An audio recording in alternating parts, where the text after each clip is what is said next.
Hello friends. Did you know that nearly 80% of those who watch my videos aren't subscribed? If you enjoy the content, I'd truly appreciate it if you hit that subscribe button. It helps a lot. Also, don't forget to leave a like and share your thoughts in the comments. Your interaction not only supports the channel's growth, but also helps these stories reach more people. Thank you all for being here. By the way, where are you watching from? Let me know in the comments. The radio crackled to life at 11:47 p.m., cutting through the humid silence that had settled over Precinct 19 like a suffocating blanket made of equal parts summer heat and urban decay. Officer Sarah Chen had been staring at the coffee-stained incident reports on her metal desk for the past 47 minutes, fighting off the familiar drowsiness that came with working the graveyard shift in one of Detroit's most forgotten neighborhoods. When dispatch delivered the call that would transform her understanding of evil and forever change how she viewed the darkness that consumed the city after midnight like a living, breathing predator. Unit 47. We have a welfare check at 1247 Corktown Avenue, apartment 3B. Landlord reports foul odor coming from the unit. Tenant hasn't been seen in over a week. No answer at the door. Requesting patrol response for preliminary investigation. Jen grabbed her radio with one hand and her keys with the other, grateful for something. Anything to break the monotony of another slow Tuesday night in August 2023. The graveyard shift in Precinct 19 was usually filled with domestic disputes that erupted in the suffocating heat. Drunk and disorderly calls from the few bars that still operated in the area, and the occasional break-in at one of the abandoned buildings that dotted the landscape like broken teeth in a diseased mouth. Welfare checks were routine, usually elderly residents who had died alone in apartments that hadn't seen a maintenance worker in years. Their bodies discovered days or weeks later by concerned neighbors or landlords, worried about unpaid rent checks that never arrived. Chen had worked the night shift for 3 years since graduating from the police academy, long enough to develop the thousand-y stare that came with seeing too much human misery. Concentrated in too small an area, she had chosen the graveyard shift, partly for the pay differential. Night shift officers earned an extra 15%, but mostly because she preferred the honesty of the darkness. During the day, Detroit's problems could be hidden behind the bustling activity of commerce and the optimistic rhetoric of urban renewal. But at night, when the honest citizens locked their doors and drew their curtains, the city revealed its true nature, predatory, desperate, and utterly indifferent to human suffering. But as Chen drove through the empty streets toward Corktown Avenue, something felt different about this call. The neighborhood, which during daylight hours showed signs of the urban renewal efforts that were slowly transforming Detroit from post-industrial wasteland to gentrified playground for young professionals, took on a sinister quality after dark. Abandoned lots created black voids between flickering streetlights that cast harsh shadows and left vast areas in complete darkness. The few occupied buildings seemed to huddle together for protection against the darkness that pressed in from all sides like a physical presence. Chen's patrol car, a 2019 Ford Police Interceptor with over 150,000 M on the odometer, and a persistent rattle that suggested imminent mechanical failure. Failure navigated the pothole-riddled streets with the careful precision of someone who had learned to read the city's moods through the vibrations transmitted through the steering wheel. The radio chatter was sparse. Precinct 19 on a Tuesday night rarely generated enough activity to keep dispatchers busy, but Chen could hear the underlying tension in the voices of her colleagues as they dealt with the routine chaos that emerged from the city's shadows after dark.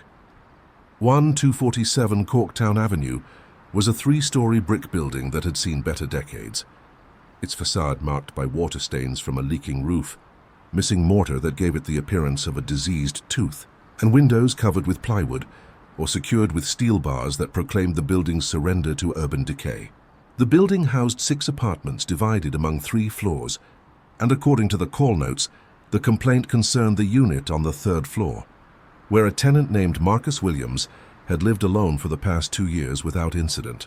Chen met the landlord, Albert Kowalski, in the dimly lit lobby that smelled of industrial disinfectant and human desperation.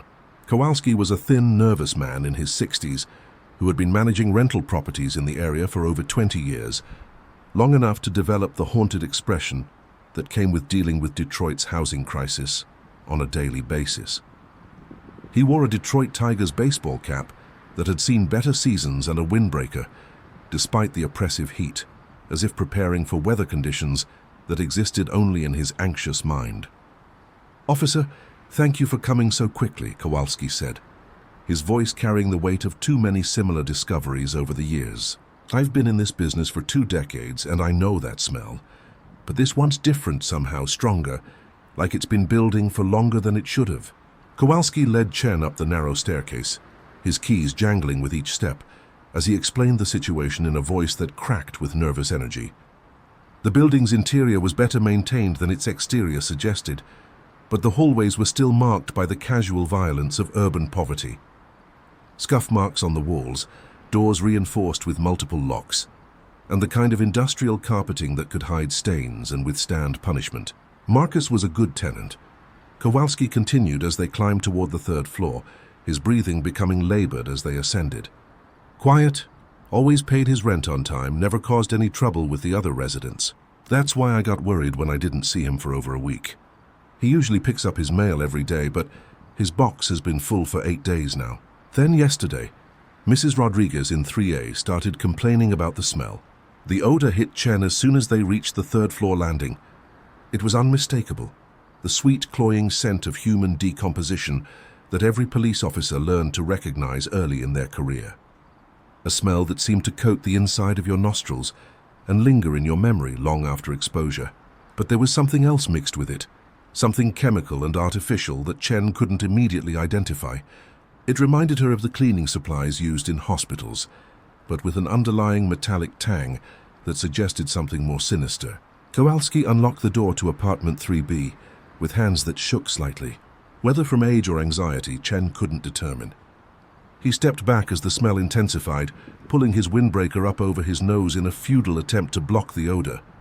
Jen pulled on latex gloves from her duty belt and activated her body camera before entering the apartment, following standard procedure for potential death investigations that had been drilled into her during academy training. What she found inside would challenge every assumption she had about routine welfare checks and force her to confront the reality that some evil hides in the most ordinary places disguised as normalcy and respectability. The apartment was immaculate, not just clean, but organized with an obsessive precision that immediately set off alarm bells in Chen's mind. Books were arranged by height on shelves that showed no dust accumulation. Canned goods in the kitchen were lined up with military precision, with their labels facing. Someone had clearly tended to the body after death, cleaning and positioning it with the kind of attention typically reserved for funeral home preparation. Chen called for backup and requested a supervisor while she secured the scene and began documenting the unusual circumstances. As she waited for additional units to arrive, she conducted a preliminary search of the apartment that revealed details that transformed the welfare check into a potential homicide investigation. In the kitchen, she found a calendar with the past week's dates marked with small red X's, as if someone had been keeping track of time since Williams's death. The handwriting was neat and precise, suggesting someone with educational background or professional training. A notebook on the counter contained detailed schedules written in the same careful script, but the handwriting didn't match the penmanship. On other documents bearing William's name that Chen found scattered throughout the apartment. Most unsettling was a stack of photographs she discovered in a drawer next to the refrigerator. The photos showed Williams in various locations around the apartment, apparently taken without his knowledge over a period of several weeks. The images captured him eating breakfast, watching television, reading in bed and performing other intimate activities that suggested the photographer had been conducting surveillance for an extended period. The photographs were taken from angles that suggested the photographer had been inside the apartment, but there was no indication of how someone could have gained access to conduct such extensive surveillance without William's knowledge. The images were time-stamped with a digital camera, and the progression showed William's daily routine over a period of at least 6 weeks leading up to his death. Sergeant Martinez arrived 20 minutes later, his patrol car's emergency lights casting red and blue patterns on the building's facade.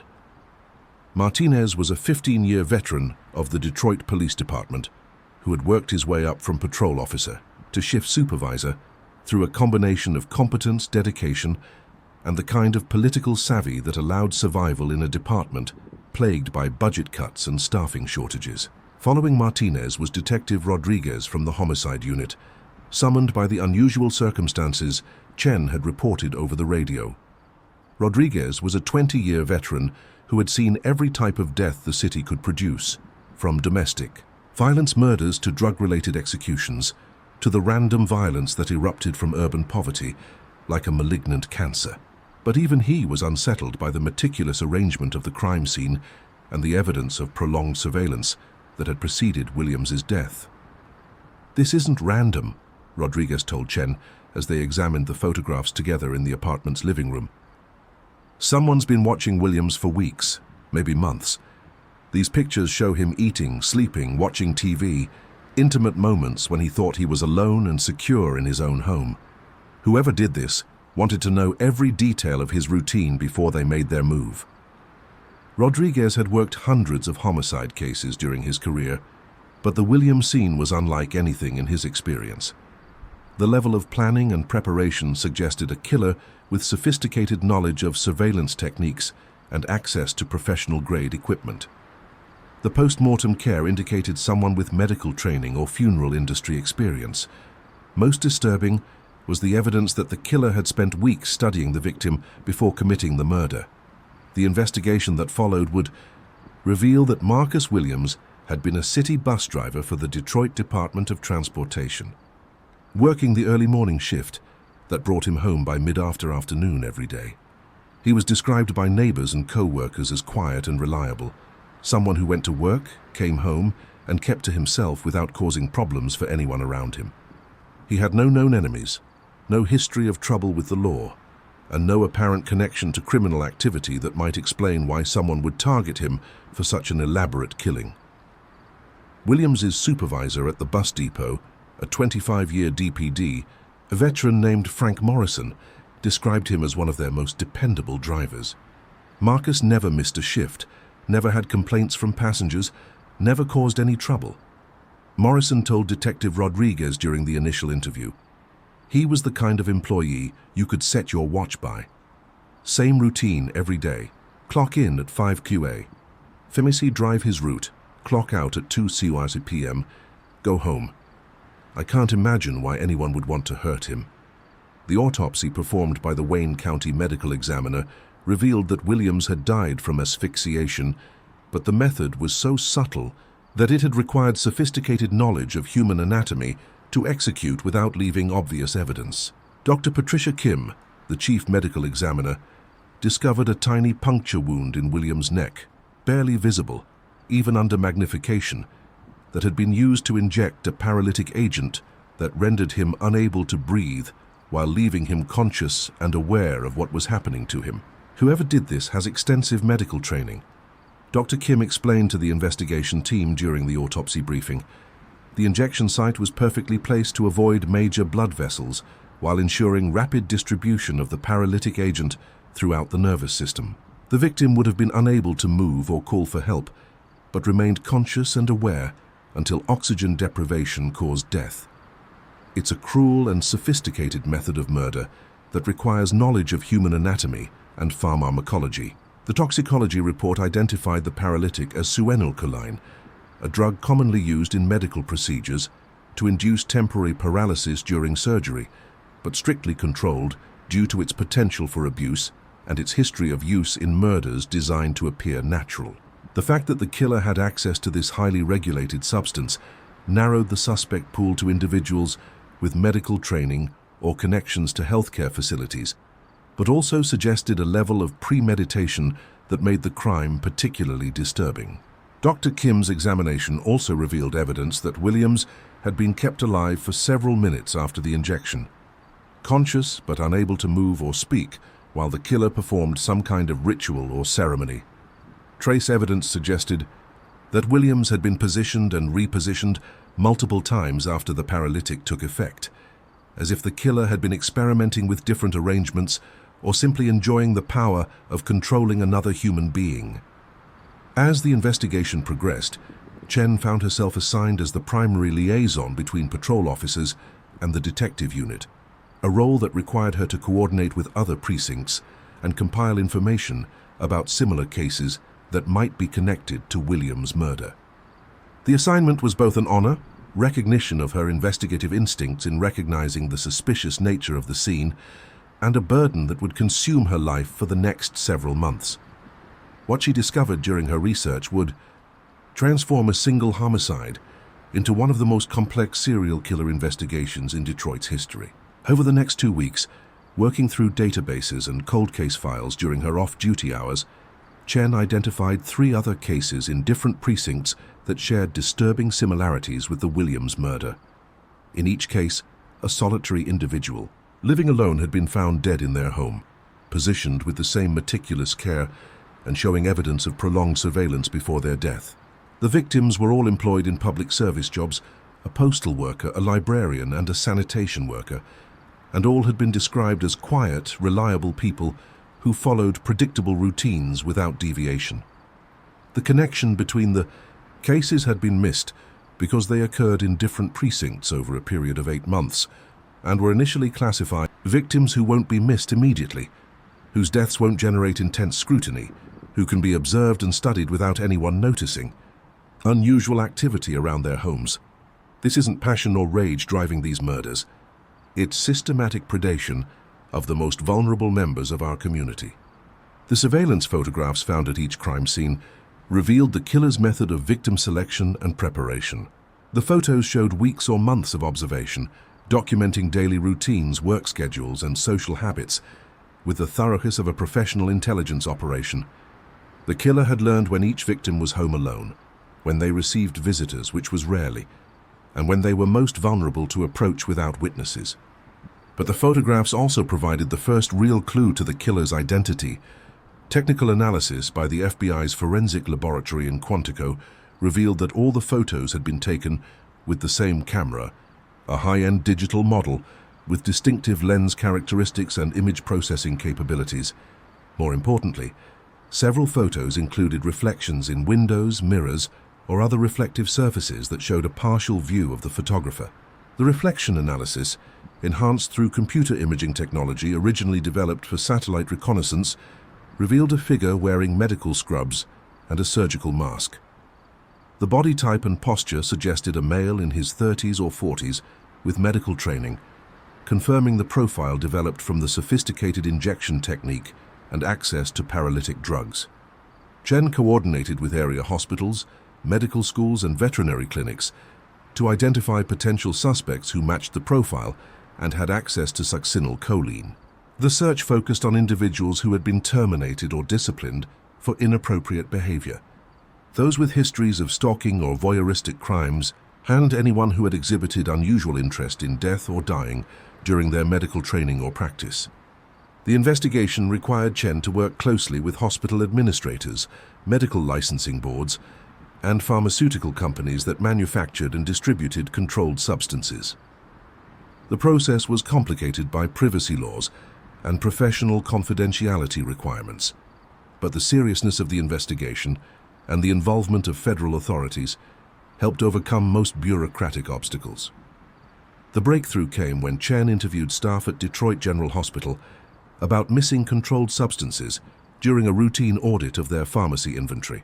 A nurse named Janet Phillips mentioned that small amounts of cynylene had been disappearing from their supplies over the past 6 months, but the thefts were so minor and sporadic that they had attributed them to inventory errors rather than deliberate theft. We kept finding shortages in our paralytic supplies, Phillips explained during her interview with Chen and Rodriguez. Just a vial here and there, never enough to cause problems with patient care, but consistent enough that we started wondering if someone was taking them. The pharmacy director thought it might be accounting errors or expired drugs being discarded without proper documentation. Security footage from the hospital revealed that the missing drugs coincided with the shifts of Dr. Michael Harrison, a resident in emergency medicine who had access to the drug storage areas and the medical knowledge needed to use paralytic agents for criminal purposes. Harrison had been hired 6 months earlier after completing his residency at a hospital in Cleveland, where he had been dismissed for what personnel records described as interpersonal problems and boundary issues that weren't detailed in his employment file. When Chen and Rodriguez obtained Harrison's complete employment history from Cleveland, they discovered a pattern of complaints from female colleagues about inappropriate behavior and unwanted attention. Several nurses had reported feeling like they were being watched or followed, but Harrison's supervisors had attributed the complaints to personality conflicts rather than predatory behavior. His dismissal had been handled quietly to avoid legal complications and professional embarrassment. Harrison lived alone in a downtown apartment that he rarely left except for work, grocery shopping, and what appeared to be surveillance activities in various neighborhoods around the city. His neighbors in the apartment building described him as polite but strange, someone who kept odd hours and seemed to be always watching from his windows when other residents came and went. The task force obtained a search warrant for Harrison's apartment, expecting to find evidence connecting him to the murders and possibly additional victims who hadn't yet been identified. What they discovered exceeded their worst expectations and revealed the true scope of his criminal activities and the depth of his psychological disturbance. Harrison's apartment had been converted into a surveillance center that would have been impressive if it weren't so terrifying. Multiple computer monitors displayed live feeds from hidden cameras he had installed near the homes of over 20 individuals throughout. The city filing cabinets contained detailed dossiers on each subject, including work schedules, social habits, psychological profiles, and vulnerability assessments that Harrison had compiled through months of meticulous observation. The surveillance equipment was sophisticated and expensive, suggesting that Harrison had invested considerable time and money in his stalking activities. Cameras were concealed in fake utility boxes, abandoned vehicles, and even trees, providing coverage of subjects' homes from multiple angles. Computer systems recorded and analyzed the footage, allowing Harrison to study his target's routines and identify optimal times for approach. But the most disturbing discovery was Harrison's collection of trophies from his victims. He had taken personal items from each murder scene: a coffee mug, a book, a piece of jewelry, a photograph, which he displayed in a shrine-like arrangement in his bedroom. Each trophy was labeled with the victim's name, date of death, and Harrison's observations about their final moments and what he had learned from studying their deaths. Harrison's computer contained hundreds of hours of surveillance footage and thousands of photographs, documenting his subjects' daily lives in excruciating detail. He had compiled psychological profiles that included speculation about their fears, desires, and emotional vulnerabilities. Most chilling were his notes about which subjects would make the best research opportunities for his study of solitary death. Harrison's journal, found on his computer, and encrypted files that required FBI cybercrime specialists to decode, revealed the psychological framework that had motivated his crimes. He viewed his victims as practice subjects for what he called the study of solitary death, a research project he believed would advance understanding of human psychology and the dying process. Most people die surrounded by others, Harrison had written in one journal entry. Family members, medical professionals, clergy, all providing comfort and distraction from the fundamental experience of mortality. My subjects experienced death as it was meant to be experienced, alone, conscious, and without the illusions that society uses to mask the reality of human vulnerability. The journal entries revealed that Harrison selected his victims not randomly, but because they're isolated. Harrison's escape was facilitated by his medical knowledge and access to healthcare facilities throughout the city. He could treat injuries, acquire supplies, and potentially find temporary shelter in hospitals or clinics where his credentials might allow him to blend in with legitimate medical staff. The manhunt required coordination with every health care facility in the metropolitan area. Chen coordinated the manhunt from the task force command center, working with officers from multiple precincts to check Harrison's known associates, favorite locations, and potential hiding places. The search was complicated by Harrison's medical training, which gave him knowledge of how to treat injuries and avoid detection, and his familiarity with hospital facilities that could provide temporary shelter and supplies. The breakthrough came when one of Harrison's potential victims, a mail carrier named David Thompson, reported that he had noticed unusual activity around his apartment building. Thompson had been warned about Harrison and was participating in the protective custody program, but had returned to his apartment to collect personal belongings when he observed someone watching the building from a parked car across the street. Thompson's description of the watcher matched Harrison's physical characteristics, and the surveillance behavior was consistent with Harrison's documented methods of studying his victims before attacking. Chen and Rodriguez responded to Thompson's call and identified the vehicle as a stolen car that Harrison had taken from a hospital parking garage earlier that day. They established surveillance on the vehicle and waited for Harrison to return, knowing that his obsession with his victims would eventually draw him back to continue his surveillance activities. The wait lasted 6 hours, during which time additional units were positioned around the building to prevent Harrison's escape if he detected the police presence. Harrison appeared at 2:30 a.m. approaching Thompson's building with the confidence of someone who believed he was unobserved and in complete control of the situation. He was carrying a medical bag and wearing scrubs, apparently planning to enter the building and murder Thompson in his apartment using the same methods he had employed with his previous victims. Chen and Rodriguez arrested him without incident as he picked the lock on the building's entrance, catching him in the act of attempting to commit another murder. The arrest was anticlimactic after months of investigation.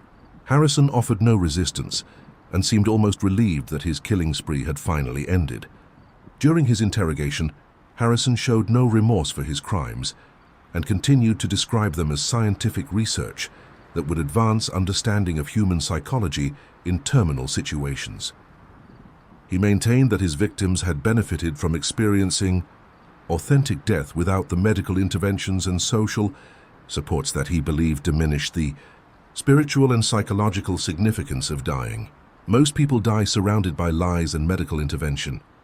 Harrison told investigators during one of several recorded interviews, doctors telling them everything will be fine, family members pretending they're not dying, medications that cloud their consciousness and prevent them from experiencing the full reality of their mortality. I gave my subjects the truth, clear awareness of their impending death, without false hope or medical interference. They died as humans are meant to die, conscious and alone with their thoughts. The psychological evaluation ordered by the court revealed that Harrison viewed death as a transcendent experience that was corrupted by modern medical practice and social customs. His murders weren't motivated by hatred, sexual gratification, or traditional criminal motives, but by a delusional belief that he was providing a service to both his victims and society by studying pure death experiences uncontaminated by medical intervention or social support. Dr. Rebecca Martinez, the forensic psychologist who evaluated Harrison, found him to be highly intelligent but completely lacking in empathy for other human beings. He viewed people as research subjects rather than individuals deserving of respect and protection. His medical training had provided him with the technical knowledge to commit sophisticated murders, while his psychological disorders allowed him to rationalize killing as scientific research. Harrison represents a particularly dangerous type of criminal. Dr. Martinez explained in her report, he combines high intelligence with complete lack of empathy, medical knowledge with delusional thinking, and careful planning with obsessive behavior. His belief that he was conducting legitimate research allowed him to commit multiple murders while maintaining a self-image as a scientist rather than a killer. Harrison's trial became a media sensation as prosecutors presented evidence of his elaborate surveillance operation and the calculating nature of his crimes. The testimony of potential victims who had been saved by the investigation provided powerful evidence of the terror Harrison had inflicted on innocent people who had the misfortune to fit his victim profile and live the kind of isolated lives that made them attractive targets. The trial lasted 3 months and included testimony from dozens of witnesses, including surveillance victims, medical experts, and law enforcement officers who had participated in the investigation. Harrison's defense attorneys attempted to argue that his delusions about scientific research constituted evidence of mental illness that should mitigate his culpability. But the prosecution successfully demonstrated that his elaborate planning and sophisticated methods proved he understood the criminal nature of his actions. For Officer Chen, who had initiated the investigation by recognizing the suspicious nature of the Williams crime scene, the case fundamentally changed her understanding of police work and the types of evil that could hide in plain sight within urban communities. Her coordination of the manhunt and victim protection efforts earned her a promotion to detective, but the psychological impact of confronting Harrison's systematic approach to murder would influence her career for years to come. Harrison taught me that evil doesn't always announce itself with violence or chaos, Chen explained, during a training session for new officers several months after the trial concluded. Sometimes it comes disguised as scientific curiosity or professional competence. He used his medical training and his understanding of human nature to identify and exploit the most vulnerable people in our community. That's a reminder that we can't make assumptions about people based on their education or profession. The case prompted a comprehensive review of controlled substance security at area hospitals and medical facilities, leading to enhanced tracking systems, more frequent inventory audits, and stricter protocols for accessing dangerous drugs. Medical licensing boards also implemented more thorough background checks and better communication between institutions when problematic employees moved between facilities. Harrison was ultimately convicted on 4 counts of first-degree murder and multiple charges related to stalking and surveillance of his intended victims. His sentence of life without parole ensured that he would never again have the opportunity to practice his twisted form of medical research on unwitting subjects or threaten the safety of vulnerable community members. The surveillance equipment found in Harrison's apartment was used to identify and warn dozens of potential victims who had been unknowingly monitored, many of whom chose to relocate or significantly change their routines to avoid becoming targets for copycat killers who might be inspired by Harrison's methods and sophisticated surveillance techniques. For the Detroit Police Department, the graveyard shift killer case became a training example of how routine calls could mask sophisticated criminal operations and how patrol officers could play crucial roles in identifying patterns that might be missed by investigators focused on individual cases rather than broader connections. Jen's work in connecting the murders demonstrated the importance of information sharing between precincts and the value of treating. The graveyard shift killer had taught her that the most dangerous predators were often those who understood the systems they exploited and had the patience to plan their crimes over extended periods. Harrison wasn't a spontaneous killer driven by passion or rage, Chen would tell junior officers during training sessions. He was a methodical predator who used his education and professional skills to commit what he believed were perfect murders. The only reason we caught him was because he couldn't resist continuing his surveillance activities, even after he knew he was being investigated. His obsession with his victims and his delusional belief in the importance of his research ultimately led to his downfall. The apartment building where Marcus Williams had lived was eventually renovated and converted to condominiums as part of Detroit's ongoing urban renewal efforts.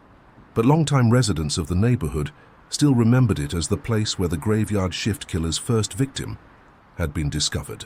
The building's association with the case served as a reminder of how violence could erupt in the most ordinary places and how the people we least suspect might harbor the darkest intentions and most sophisticated criminal capabilities. The medical community struggled to understand how someone with Harrison's training and apparent dedication to healing could pervert his knowledge into methods of murder and rationalize killing as scientific research. His case became a standard study in medical schools, and psychology programs used to teach students about the potential for professional knowledge to be misused and the importance of ethical standards and psychological screening in healthcare practice. Detective Chen continued to work night shifts throughout her career, finding that the darkness and quiet of the graveyard shift provided the focus she needed for complex investigations and the time to analyze patterns that might be missed during the chaos of the day shift operations.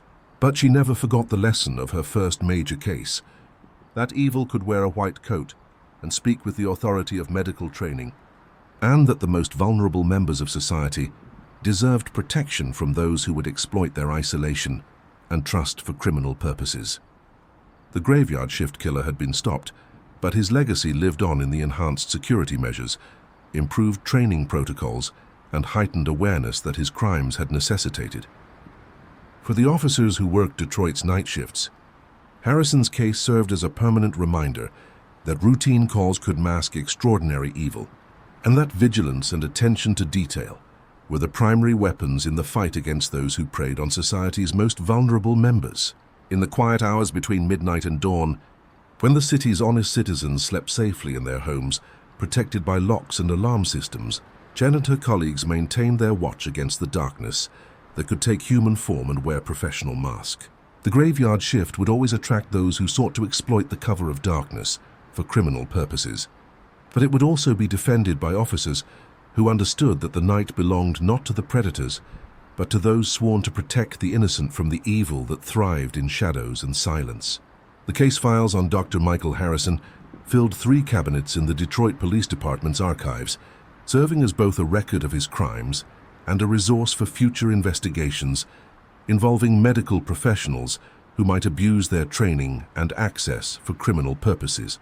His surveillance photographs and detailed victim profiles remained classified, but his methods continued to influence law enforcement training and psychiatric research into the criminal misuse of professional knowledge and credentials. For the families of Harrison's victims, the knowledge that their loved ones had been selected for murder, based on their isolation and vulnerability, added an extra dimension of tragedy to their grief and loss. The victims had died not because of anything they had done wrong, but because they fit a profile that made them attractive, targets for someone who viewed human life as raw material for psychological experimentation, and believed that murder could be justified as scientific research. The memorial service held for Harrison's victims drew hundreds of attendees from throughout the Detroit metropolitan area, serving as both a tribute to the dead and a reminder of the need for community connections that could protect isolated individuals from predators who sought to exploit their loneliness and vulnerability for criminal purposes. The service was held at the Cathedral of the Most Blessed Sacrament in downtown Detroit, its Gothic architecture providing a solemn backdrop for a ceremony that brought together family members who had traveled from across the country, co-workers who remembered the victims' quiet reliability, and community members who had been shaken by the revelation that such calculated evil had been operating in their neighborhoods. Detective Chen attended in her dress uniform, representing not just the police department, but the broader law enforcement community that had been challenged by Harrison's sophisticated criminal methods. Father Michael O'Brien, who had served the cathedral for over 30 years and had presided over countless funerals for victims of Detroit's urban violence, struggled to find words that could make sense of Harrison's crimes. "We gather today not just to mourn the loss of 4 good people," he said during his homily, but to confront the reality that evil can disguise itself as healing, that those entrusted with preserving life can pervert their knowledge to destroy it. Marcus Williams, Patricia Thompson, David Chen, and Maria Rodriguez were taken from us not by random violence or criminal passion, but by someone who had convinced himself that murder was research and that death was a gift he was qualified to bestow. The victim's family spoke during the service, their words providing glimpses into the lives that Harrison had studied so carefully before ending them. Marcus Williams' sister, who had traveled from California, described her brother's simple pleasures, his love of classic movies, his weekend fishing trips to Lake Huron, his dream of saving enough money to buy a small house with a garden where he could grow vegetables. These human details stood in stark contrast to Harrison's clinical observations and served as a reminder that his victims had been people with hopes and dreams rather than research subjects in a delusional experiment. Patricia Thompson's adult daughter read from letters her mother had written, describing her satisfaction with her job at the main library branch, where she had worked for 15 years, helping visitors find information and assisting children with homework. David Chen's nephew spoke about his uncle's pride in his work as a postal carrier, how he knew every resident on his route by name, and worried about elderly customers who depended on him for daily human contact. Maria Rodriguez's sister described her dedication to her job with the city sanitation department and her evening classes at community college, where she was working toward a degree in environmental science. These testimonials revealed the cruel irony of Harrison's victim selection. He had targeted people whose jobs involved serving their community, individuals who spent their days helping others, but returned each night to empty apartments, where their isolation made them vulnerable to a predator who viewed their loneliness as an opportunity for exploitation. The psychological impact of the case extended far beyond the immediate investigation and trial. Mental health professionals throughout the Detroit area reported increased anxiety among their patients, particularly those who lived alone and worked in public service positions that matched Harrison's victim profile. The knowledge that someone with medical training, Dr. Sandra Williams, a psychiatrist who treated several of Harrison's surviving surveillance victims, noted that the psychological trauma extended beyond the fear of death to include a profound sense of violation and loss of privacy. These individuals discovered that their most intimate moments, eating breakfast, reading in bed, watching television, had been observed and recorded by someone who was planning to kill them. Dr. Williams explained, the violation of privacy is almost as traumatic as the threat to their lives. They feel like they can never be truly alone or safe again because Harrison taught them that privacy is an illusion and that predators can find ways to watch and study them without their knowledge. The case also had broader implications for urban social policy and community planning. Harrison's success in identifying and targeting isolated individuals highlighted the dangers of social fragmentation in large cities where people could live anonymously without meaningful connections to neighbors, co-workers, or community institutions. Urban planners and social service agencies began developing programs designed to create stronger community connections and support networks for residents who might otherwise remain isolated and vulnerable. The Detroit Police Department implemented new protocols or welfare checks and death investigations, requiring officers to look more carefully for signs of staging or pre-mortem surveillance. Training programs were developed to help officers recognize evidence of prolonged observation and to understand the psychological profiles of predators who might target isolated individuals for elaborate crimes. Chen's role in the investigation earned her recognition throughout the law enforcement community and offers for positions with federal agencies and major metropolitan police departments. However, she chose to remain with the Detroit Police Department, accepting a promotion to the Detective Bureau and specializing in cases involving serial crimes and predatory behavior. "Detroit is my home," Chen explained when asked why she turned down lucrative offers from other agencies. "The problems we face here, urban decay, social isolation, the breakdown of community connections, these are the same problems that allowed Harrison to operate undetected for so long. I want to be part of the solution, helping to build the kind of community where predators like Harrison can't find easy victims because everyone is connected to someone who would notice if they disappeared." Chen's new position involved working with community organizations, social service agencies, and neighborhood groups to develop early warning systems for identifying individuals who might be at risk of victimization due to their isolation or vulnerability. The programs focused on creating regular contact points through libraries, community centers, religious organizations, and volunteer programs that could provide both social connection and safety monitoring for residents who might otherwise remain unnoticed by their communities.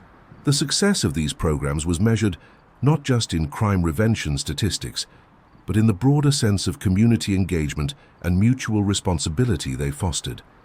Neighborhoods that had been characterized by anonymity and indifference began developing stronger social networks and more effective informal surveillance systems that could identify both potential victims and potential predators before crimes occurred. Harrison's surveillance methods were studied by federal law enforcement agencies and incorporated into training programs for investigating stalking and predatory behavior. The sophisticated nature of his equipment and techniques served as a warning about the capabilities available to modern criminals and the need for law enforcement to keep pace with technological developments that could be used for criminal purposes. The FBI's Behavioral Analysis Unit added Harrison's case to their database of serial killer profiles, noting the unusual combination of medical knowledge, sophisticated surveillance techniques, and delusional rationalization that characterized his crimes. The profile was distributed to law enforcement agencies nationwide as part of training programs designed to help investigators recognize similar patterns of behavior before they escalated to murder. International law enforcement agencies also studied Harrison's methods, particularly his use of medical knowledge and pharmaceutical access to commit murders designed to appear natural. The case contributed to enhanced security protocols for controlled substances and improved communication between medical licensing boards and law enforcement agencies when health care professionals exhibited concerning behavior.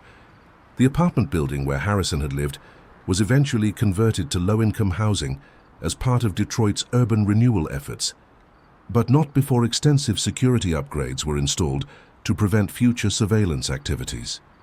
The building's new owners implemented enhanced background checks for tenants and installed comprehensive security systems that would make it difficult for residents to conduct the kind of extended surveillance operations that Harrison had managed from his previous location. The Detroit General Hospital, where Harrison had worked and stolen the paralytic drugs used in his crimes, implemented new security protocols for controlled substances and enhanced monitoring of staff access to dangerous medications. The hospital also established a peer reporting system that encouraged healthcare workers to report colleagues who exhibited unusual interest in death, displayed inappropriate behavior toward patients, or seemed to be studying dying processes with unnecessary intensity. Medical schools throughout the country added Harrison's case to their ethics curricula, using his crimes as an example of how medical knowledge could be perverted for criminal purposes, and the importance of psychological screening for students entering healthcare professions. The case served as a stark reminder that technical knowledge without ethical grounding could be extremely dangerous in the wrong hands. 5 years after Harrison's conviction, Detective Chen was promoted to sergeant and assigned to lead a specialized unit focused on investigating crimes against vulnerable populations. The unit worked closely with social service agencies, healthcare providers, and community organizations to identify individuals who might be at risk of victimization and to investigate crimes that specifically targeted people because of their isolation, age, or other vulnerabilities. Chen's unit developed innovative investigative techniques that combined traditional police work with social network analysis and community engagement strategies. They worked to identify not just individual criminals, but the social conditions and systemic failures that allowed predators to find and exploit vulnerable victims. Their approach emphasized prevention as much as prosecution, focusing on strengthening community connections and support systems that could protect potential victims before crimes occurred. The unit's success was measured not just in arrests and convictions, but in the reduction of victimization rates among vulnerable populations and the increased community awareness of predatory behavior patterns. Chen's team worked with neighborhood associations, senior centers, libraries, and other community institutions to create informal networks that could identify both potential victims and potential predators while fostering the kind of social connections that made communities safer for everyone. Harrison remained incarcerated at the Michigan Reformatory in Ionia, where he continued to maintain that his crimes were justified as scientific research. Prison psychologists who evaluated him found no evidence of remorse or recognition that his actions had caused harm to innocent people. He spent his time writing detailed analyses of his crimes and developing theoretical frameworks for what he continued to describe as than research. Prison officials allowed Harrison to correspond with legitimate academic researchers studying criminal psychology, but his letters were carefully monitored to prevent him from cold case detectives in cities where Harrison had previously lived or worked examined unsolved deaths to determine whether he might have been responsible for murders that had gone undetected during his medical training and early career. These investigations revealed several suspicious deaths at hospitals where Harrison had worked as a student or resident, including patients who had died unexpectedly from complications that seemed inconsistent with their medical conditions. While definitive evidence linking Harrison to these deaths was lacking, the pattern of unexplained fatalities that occurred during his tenure at various medical facilities suggested that his killing spree might have begun much earlier than originally believed. Dr. Robert Martinez, a forensic psychiatrist who studied Harrison's case extensively, published a comprehensive analysis of his crimes that became a standard reference for law, enforcement, and mental health professionals. Dr. Martinez's research identified several warning signs that might have predicted Harrison's criminal behavior, including his excessive interest in death and dying during medical school, complaints about boundary violations with patients and colleagues, and his pattern of moving between institutions after interpersonal conflicts. Harrison represents a perfect storm of factors that created an extremely dangerous individual, Dr. Martinez wrote in his analysis. His medical knowledge provided the technical skills needed to commit to sophisticated murders. His psychological disorders eliminated normal empathy and moral constraints, and his delusional belief system allowed him to rationalize murder as research. The combination of these factors, along with his access to vulnerable victims through his surveillance activities, created a predator whose crimes were both highly sophisticated and extremely difficult to detect. The research also identified systemic failures in medical education and healthcare employment that had allowed Harrison to continue his career despite warning signs that should have triggered intervention. Recommendations from the study led to enhanced psychological screening for medical students, improved communication between healthcare institutions about problematic employees, and better protocols for reporting and investigating concerning behavior by healthcare professionals. 10 years after the original investigation, Detroit's Corktown neighborhood had been largely transformed by urban renewal efforts, with many of the abandoned buildings replaced by new housing and commercial developments. The building where Marcus Williams had lived was now part of a thriving residential complex. But longtime residents still remembered the fear that had gripped the community when Harrison's crimes were revealed. Community organizations that had been formed in response to the case continued to operate, providing social services and community connections for residents who might otherwise remain isolated. These programs had become models for other cities dealing with similar challenges of urban anonymity and social fragmentation. Chen, now a lieutenant with over 15 years of experience investigating crimes against vulnerable populations, continued to speak at conferences and training sessions about the lessons learned from the graveyard shift killer case. Her presentations emphasized the importance of community engagement in crime prevention and the need for law enforcement to understand the social conditions that created vulnerability to predatory behavior. Harrison succeeded because he understood how to exploit social isolation and institutional gaps that allowed vulnerable people to remain invisible to their communities. Chen explained during a presentation to the International Association of Chiefs of Police, "Our response has to address not just individual criminals, but the social conditions that create opportunities for predatory behavior. We need to build communities where everyone is connected to someone who would notice if they disappeared, and where unusual behavior gets reported before it escalates to violence." The case also influenced Chen's approach to training new officers, emphasizing the importance of seeing patrol work as intelligence gathering and community engagement rather than simply responding to emergency calls. She taught officers to pay attention to social dynamics and community conditions that might indicate vulnerability, to criminal exploitation, and to understand their role in building the community connections that served as the first line of defense against predatory behavior.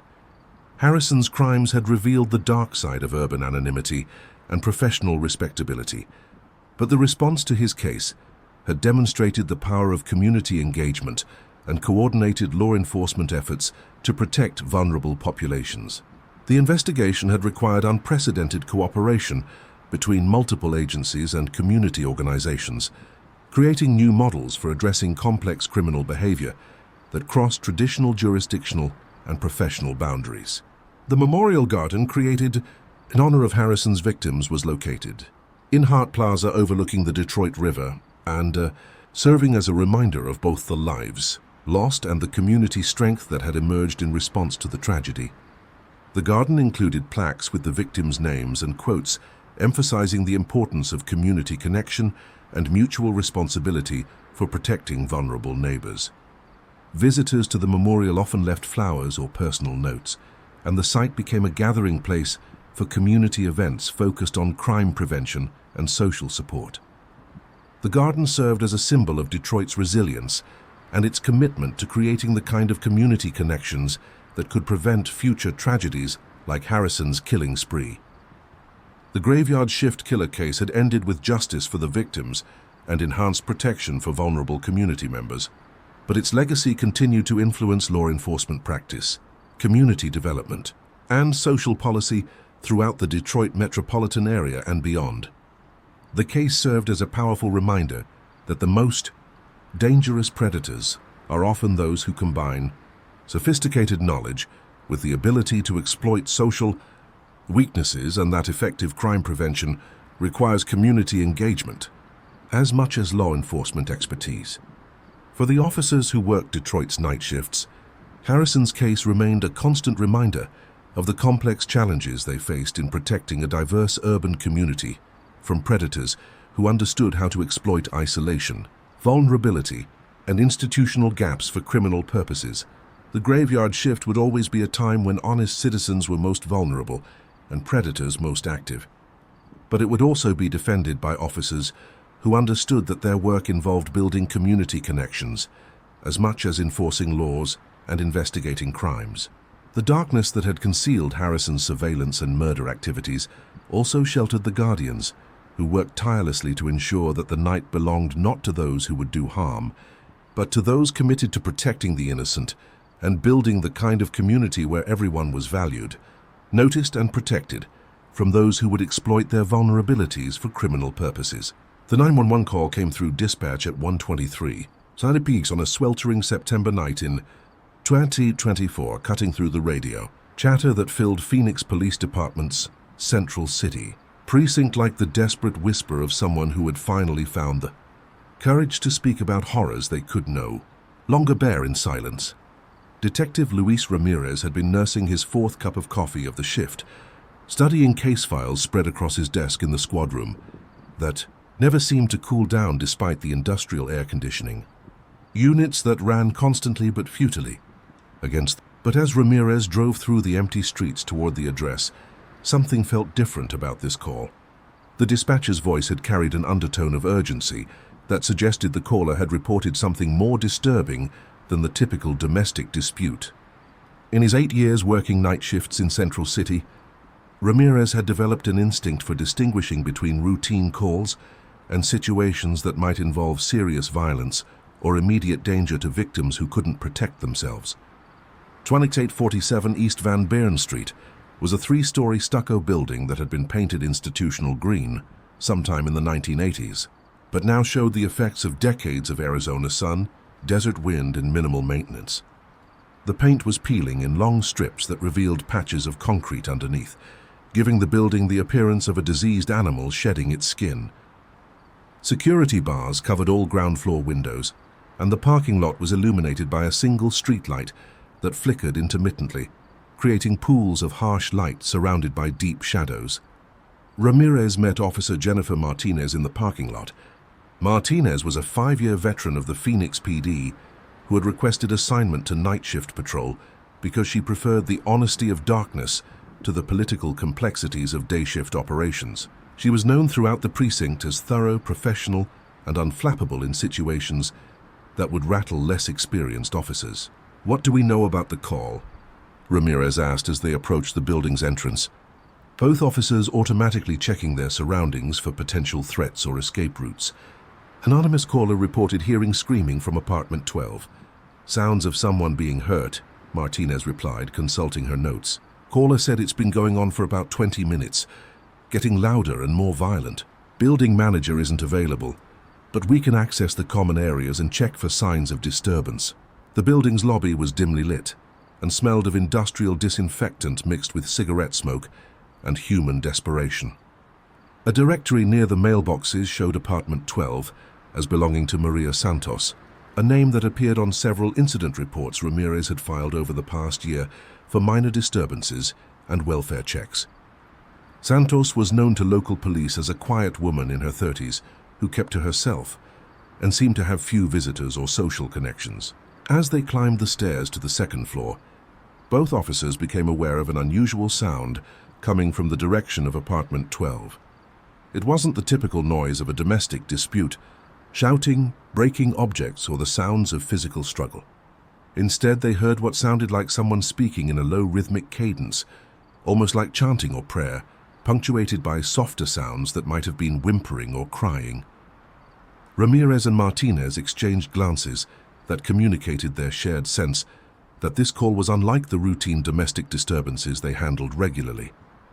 The sound suggested something more complex and potentially more dangerous than a simple argument between intimate partners. They approached Apartment 12 with weapons drawn but not raised, following department protocol for domestic calls, where the nature of the threat remained unclear. Ramirez positioned himself beside the door, while Martinez took a covering position that would allow her to respond to threats from either the apartment or the hallway. The sounds from inside the apartment were clearer now. A male voice speaking in Spanish, in what sounded like a religious or ritualistic manner, mixed with female voices that seemed to be responding or pleading. Ramirez, who was fluent in Spanish due to his childhood in a bilingual household, could make out fragments of what sounded like prayers or incantations mixed with threats and demands for compliance. Phoenix Police Department, Ramirez called out in both English and Spanish, knocking firmly on the apartment door. We received a complaint about disturbance. We need to speak with the residents. The sounds from inside the apartment stopped immediately, replaced by a silence that seemed more ominous than the disturbing noises they had been investigating. After several seconds, they heard movement inside the apartment. Footsteps, whispered conversations, and what sounded like furniture being moved or rearranged. Police Department, Martinez called out. Her voice carrying the authority developed through years of dealing with situations where compliance could mean the difference between peaceful resolution and violence. Open the door, please. We need to verify that everyone is safe. A male voice responded from inside the apartment, speaking accented English with the careful pronunciation of someone for whom the language was not native. Officers, there is no problem here. We are conducting religious ceremony. No one is hurt. Please go away. The response raised immediate red flags for both officers. Legitimate religious ceremonies didn't typically generate complaints about screaming and violence, and the speaker's insistence that police leave without verification suggested he had something to hide. Department protocol required welfare checks on all individuals present during domestic calls, particularly when anonymous reports suggested someone might be in danger. Sir, we need to see everyone who is in the apartment to verify their safety, Ramirez explained through the door. This is standard procedure for all domestic calls. Please open the door and step outside so we can talk. The response was several minutes of silence, followed by more movement and whispered conversations in Spanish that Ramirez could only partially understand. He caught fragments about police, trouble, and what sounded like instructions about hiding something or someone. The delay and apparent coordination suggested multiple people were inside the apartment, contradicting the caller's claim that only religious ceremony was taking place. We were going to count to 10, then we need the door opened, Martinez announced, her hand moving to her radio to call for backup if the situation escalated. 1, 2, 3. The door opened on the count of 7, revealing a middle-aged Hispanic man wearing dark clothing and an expression of forced calm that didn't match the nervousness visible in his body language. Behind him, the apartment was dimly lit by candles, and Ramirez could see several other figures in the background, mostly women, who seemed to be trying to remain out of sight. I am Pastor Miguel Herrera, the man said, extending his hands to show he wasn't armed. We are conducting prayer service for spiritual healing. No laws are broken. No one is hurt. But even as Herrera spoke, Ramirez could see evidence that contradicted his explanation. The apartment had been hastily rearranged with furniture pushed against walls, and what appeared to be restraints or ropes partially hidden under blankets. More disturbing were the women visible in the background who seemed to be in various states of distress and showed signs of physical restraint or abuse.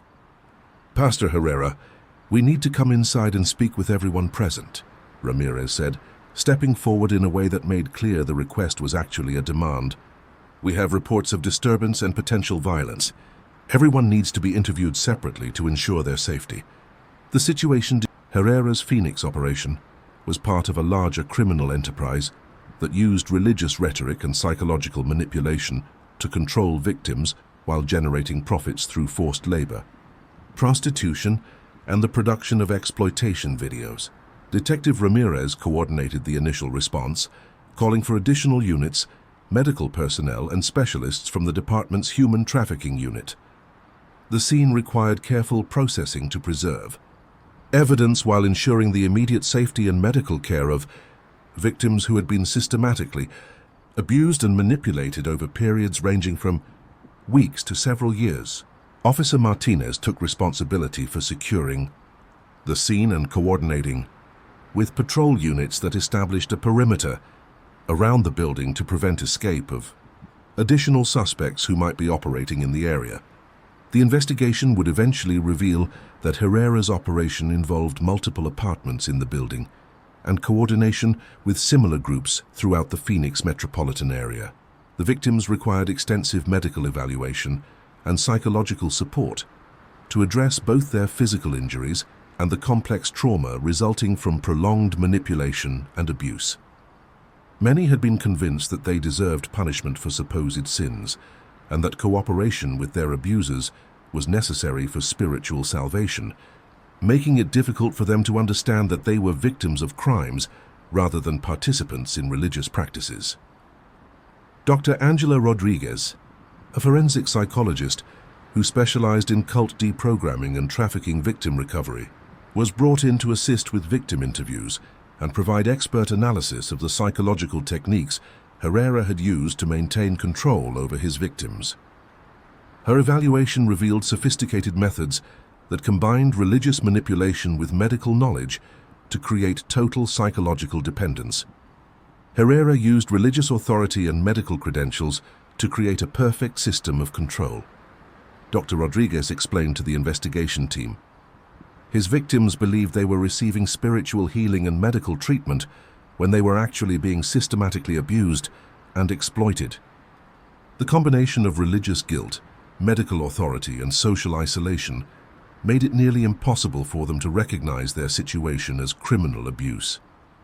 The investigation revealed that Herrera had been operating his trafficking network for over 3 years, moving victims between locations throughout Arizona, New Mexico, and California. His operation generated income through multiple means: forced labor in legitimate businesses that were either complicit or unaware of the coercion involved, prostitution services marketed through online platforms, and the production of exploitation videos sold to international customers. The religious facade had been carefully constructed to provide cover for the operation while serving as a powerful psychological tool for controlling victims. Herrera had studied cult psychology and religious manipulation techniques, combining them with his medical background to create methods of control that were both sophisticated and extremely difficult for victims to resist or escape. Detective Ramirez's investigation required coordination with federal agencies, international law enforcement, and specialists in religious crimes to understand the full scope of Herrera's network and identify all victims and co-conspirators. The case involved multiple jurisdictions and required expertise in areas ranging from immigration law to cult psychology to international trafficking networks. The Phoenix Police Department's Human Trafficking Unit, led by Detective Captain Sarah Kim, took over primary responsibility for the investigation once the scope of the criminal operation became clear. Captain Kim had 15 years of experience investigating complex trafficking cases and understood the challenges involved in prosecuting crimes that combined religious manipulation with international criminal networks. Cases like Herrera represent the evolution of human trafficking into more sophisticated forms that are harder to detect and prosecute. Captain Kim explained to the task force assembled to investigate the network. Traditional trafficking relies on force and physical coercion, but these operations use psychological manipulation and perceived authority to achieve the same results while making it harder for victims to recognize their situation or seek help. The investigation required extensive cooperation with immigrant, advocacy groups and religious organizations to reach potential victims who might be reluctant to contact law enforcement due to immigration status concerns or religious beliefs that had been manipulated to discourage cooperation with authorities. Community outreach efforts were conducted in multiple languages and through trusted intermediaries who could help victims understand their rights and the resources available to assist their recovery. The evidence collected from Herrera's apartment revealed connections to similar operations in Los Angeles, Albuquerque, Denver, and Houston, leading to coordinated raids that ultimately dismantled a network involving dozens of perpetrators and hundreds of victims. The Phoenix case served as the foundation for a federal prosecution that would take years to complete and result in sentences ranging from 15 years to life imprisonment for various participants. For Detective Ramirez, the case fundamentally changed his understanding of criminal investigation and the complexity of modern trafficking operations. His initial response to what appeared to be a domestic disturbance, Cole had uncovered a sophisticated criminal network that challenged traditional assumptions about how trafficking operations functioned and how they could be detected and prosecuted. The Herrera case taught me that we can't make assumptions about what we're dealing with based on initial appearances. Ramirez later explained to training classes for new detectives. What looked like a domestic disturbance or religious gathering was actually a complex criminal operation that had been carefully designed to avoid detection while systematically exploiting vulnerable women. We have to be prepared to look beyond the obvious and investigate deeper when something doesn't feel right. The case also highlighted the importance of community partnerships in detecting and responding to trafficking operations that relied on isolation and fear to maintain control over victims. The anonymous caller who had reported the disturbance had provided the crucial tip that led to the discovery of Herrera's operation, demonstrating the vital role that community awareness and reporting played in combating sophisticated criminal networks. Phoenix Police Department implemented new training programs for patrol officers, focusing on recognizing signs of trafficking and cult-like manipulation that might not be immediately obvious during routine calls. Officers were taught to look for psychological indicators of coercive control, signs of systematic abuse that extended beyond individual incidents, and evidence of organizational structures that suggested ongoing criminal enterprises rather than isolated crimes. The department also established stronger partnerships with immigrant advocacy groups, religious organizations, and social service agencies to create networks that could identify potential victims and provide appropriate resources for recovery and protection. These partnerships were essential for reaching populations that might be reluctant to contact law enforcement directly due to legal status concerns or cultural barriers. Officer Martinez, who had been instrumental in recognizing the signs of distress among Herrera's victims, was promoted to detective and assigned to the human trafficking unit, where her observational skills. The case required extensive expert testimony about cult psychology, religious manipulation techniques, and the medical knowledge that had been used to facilitate systematic abuse.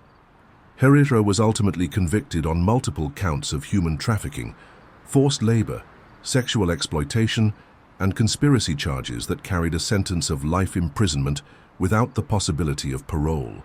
His conviction sent a clear message to other trafficking operations that used religious or medical authority to exploit victims while providing some measure of justice for the women who had suffered under his control. The victims of Herrera's operation required years of recovery support, including medical treatment, psychological counseling, legal assistance with immigration status, and job training to help them rebuild their lives after years of exploitation and manipulation. The Phoenix Police Department worked with federal agencies and non-profit organizations to ensure that comprehensive services were available and that victims received the long-term support needed for successful recovery. Several of Herrera's victims eventually became advocates for other trafficking survivors, using their experiences to help law enforcement and service providers better understand the psychological impact of trafficking and the challenges involved in recovery from systematic manipulation and abuse. Their advocacy work helped improve services for future victims and contributed to better training programs for law enforcement officers. Dr. Rodriguez's analysis of Herrera's psychological techniques became a standard reference for understanding how trafficking operations used religious and medical authority to control victims. Her research contributed to enhanced training programs for law enforcement, social service providers, and healthcare workers who might encounter trafficking victims in their professional roles. Herrera's case demonstrates how traffickers are evolving their methods to exploit not just physical vulnerability, but psychological and spiritual needs. Dr. Rodriguez wrote in her comprehensive analysis, "Understanding these techniques is essential for law enforcement and service providers who want to effectively identify and assist victims of these sophisticated criminal operations." For the officers who worked Phoenix's night shifts, the Herrera case remained a defining example of how routine calls could reveal complex criminal operations and how careful investigation and community partnership could dismantle networks that preyed on society's most vulnerable members. The case had transformed not just investigative procedures, but the broader understanding of how modern trafficking operations functioned and how law enforcement could effectively respond to crimes that combined psychological manipulation with systematic exploitation. The evening briefings that preceded each night shift now included specific training modules developed from the Herrera case, teaching officers to recognize signs of systematic abuse, religious manipulation, and the psychological indicators that distinguished cult-like control from legitimate religious practice. These briefings were conducted by specialists who had worked on the original investigation, ensuring that institutional knowledge was preserved and transmitted to new officers joining the department.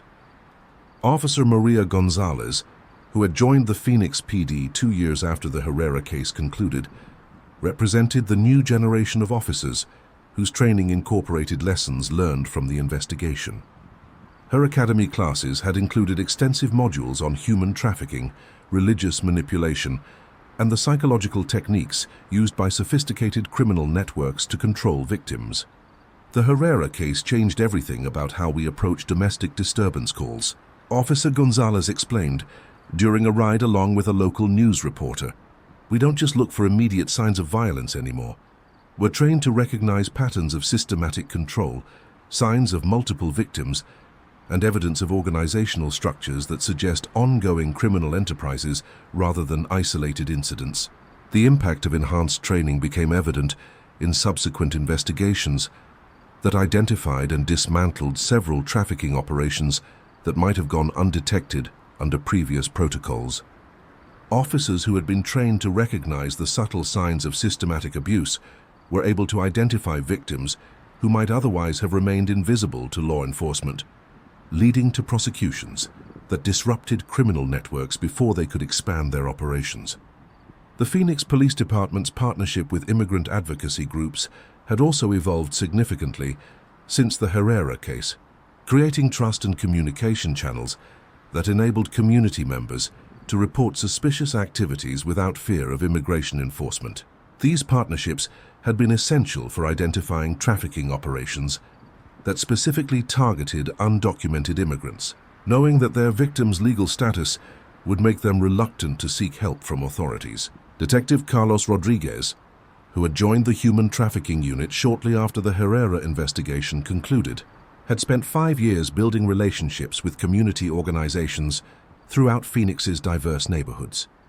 His work focused on creating safe reporting channels and support networks that could identify potential victims while providing resources for recovery and protection. The Herrera case taught us that trafficking operations succeed by isolating victims from potential sources of help. Detective Rodriguez explained during a community meeting at a local immigrant resource center. Our response has to focus on rebuilding those connections and creating multiple pathways for victims to seek assistance, whether through law enforcement, social services, or community organizations. The success of these community partnerships was measured not just in the number of trafficking cases identified and prosecuted, but in the broader sense of safety and trust that had developed between law enforcement and vulnerable populations. Community members who might previously have avoided contact with police were now more likely to report suspicious activities and seek assistance when needed. The federal prosecution of Herrera's trafficking network had taken 3 years to complete, involving testimony from dozens of victims and expert witnesses who explained the psychological techniques used to maintain control over trafficking victims. The complexity of the case had required prosecutors to develop new strategies for presenting evidence about religious manipulation and systematic psychological abuse to juries who might not understand the sophisticated methods used by modern trafficking operations. Assistant U.S. Attorney Jennifer Walsh who had led the federal prosecution, noted that the Herrera case had established important legal precedents for how religious manipulation could be prosecuted under trafficking statutes. The case demonstrated that psychological coercion can be just as effective as physical force in maintaining control over victims, Walsh explained. The legal system had to evolve to recognize and prosecute these more sophisticated forms of trafficking. The convictions obtained in the Herrera case had resulted in sentences ranging from 15 years to life imprisonment for various members of the trafficking network. The severity of the sentences reflected both the extent of the crimes and their impact on victims who had suffered years of systematic abuse and exploitation. The Herrera case had also influenced the development of specialized housing for trafficking survivors, recognizing that traditional homeless shelters and domestic violence facilities were not equipped to address the complex needs of individuals recovering from systematic psychological manipulation and exploitation. Purpose-built facilities provided the security, specialized services, and long-term support needed for successful recovery. Dr. Elena Martinez, who directed Phoenix's specialized trafficking survivor services, had worked with dozens of Herrera's victims during their recovery process. Her experience had contributed to the development of treatment protocols that addressed the unique psychological impact of religious manipulation and medical abuse, combined with trafficking exploitation. Herrera's victims faced challenges that were different from those experienced by survivors of other trafficking operations. Dr. Martinez explained they had to overcome not just the trauma of exploitation, but the psychological conditioning that had convinced them they deserved punishment and that their suffering was spiritually necessary. Recovery required specialized approaches that addressed both the trauma and the manipulated belief systems. The success of survivor services was measured not just in immediate recovery outcomes, but in long-term indicators of stability and independence. Many of Herrera's victims had successfully completed educational programs, obtained stable employment, and established healthy relationships and social connections. Several had become advocates for other trafficking survivors, using their experiences to help improve services and support systems. The transformation of Herrera's victims from exploited individuals to advocates and community leaders represented one of the most positive outcomes of the investigation. Their willingness to share their experiences had contributed to better understanding of trafficking psychology and more effective recovery programs for future survivors. Ana Rodriguez, who had been one of Herrera's victims for over 2 years before the police intervention, had completed a college degree and become a certified counselor specializing in trauma recovery. Her work with other trafficking survivors provided both practical support and hope that recovery and rebuilding were possible even after years of systematic abuse. The police officers who responded to that call saved my life, but they also gave me the opportunity to help save others. Rodriguez explained during a presentation to law enforcement officials. My experience as a victim taught me things about trafficking that can help officers recognize situations and help survivors in ways that might not be obvious to someone who hasn't experienced this kind of exploitation. The educational and advocacy work performed by survivors had become an integral part of Phoenix's approach to trafficking prevention and response. Their insights had improved training programs for law enforcement, enhanced services for other survivors, and contributed to community awareness campaigns that helped residents recognize and report suspected trafficking activities. The Phoenix Police Department had also established a Survivors Advisory Council that provided input on policies and procedures related to trafficking investigations and victim services. This council ensured that survivor perspectives were incorporated into decision-making processes and that services continued to evolve, based on the actual needs and experiences of individuals recovering from trafficking exploitation. The religious community in Phoenix had been profoundly impacted by the Herrera case, leading to enhanced screening procedures for religious leaders and better protocols for identifying and reporting suspected abuse within religious organizations. Established religious institutions had worked with law enforcement to develop guidelines that balanced religious freedom with the need to prevent criminal exploitation of spiritual authority. The Interfaith Alliance of Greater Phoenix had established a task force focused on trafficking prevention and survivor support, bringing together representatives from various religious traditions to address the ways that legitimate faith communities could be manipulated by criminal operations.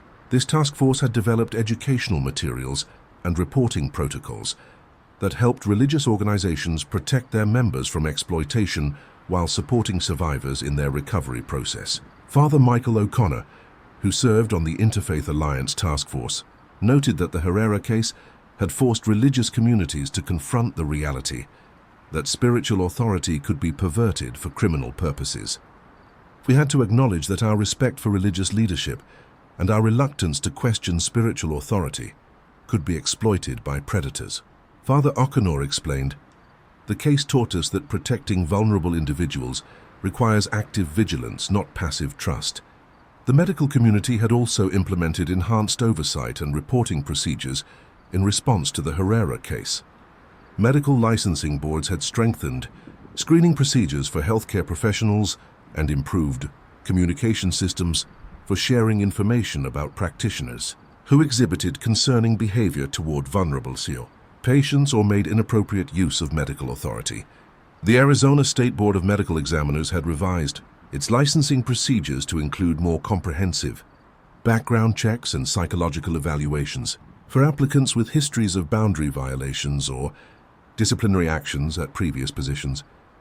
The board had also implemented mandatory reporting requirements for healthcare facilities that identified practitioners who might be abusing their medical authority or exploiting patient vulnerability. Dr. Sarah Kim, who served on the state medical board, explained that the Herrera case had demonstrated how medical knowledge and authority could be perverted for criminal purposes. Healthcare professionals have access to vulnerable populations and possess knowledge that can be used to exploit or harm patients. Dr. Kim noted, "Our licensing and oversight procedures had to evolve to address these realities and protect public safety." The case had also influenced medical education curricula throughout Arizona, with enhanced ethics training that specifically addressed the potential for medical authority to be abused and the professional obligations that health care providers had to report suspected abuse or exploitation of vulnerable patients. 10 years after the initial investigation, the Phoenix Police Department had become recognized as a national leader in trafficking investigation and prevention. The department regularly hosted training programs for law enforcement agencies from other jurisdictions, sharing the investigative techniques and community partnership models that had been developed in response to the Herrera case. The department's trafficking unit had grown from a small specialized team to a comprehensive program that included investigators, victim advocates, community liaison, and prevention specialists. This expansion reflected both the increased recognition of trafficking as a significant criminal problem and the success of Phoenix's multi-seated approach to addressing these crimes. Lieutenant Martinez, who now supervised the expanded trafficking unit, had become a nationally recognized expert in trafficking investigation and victim services.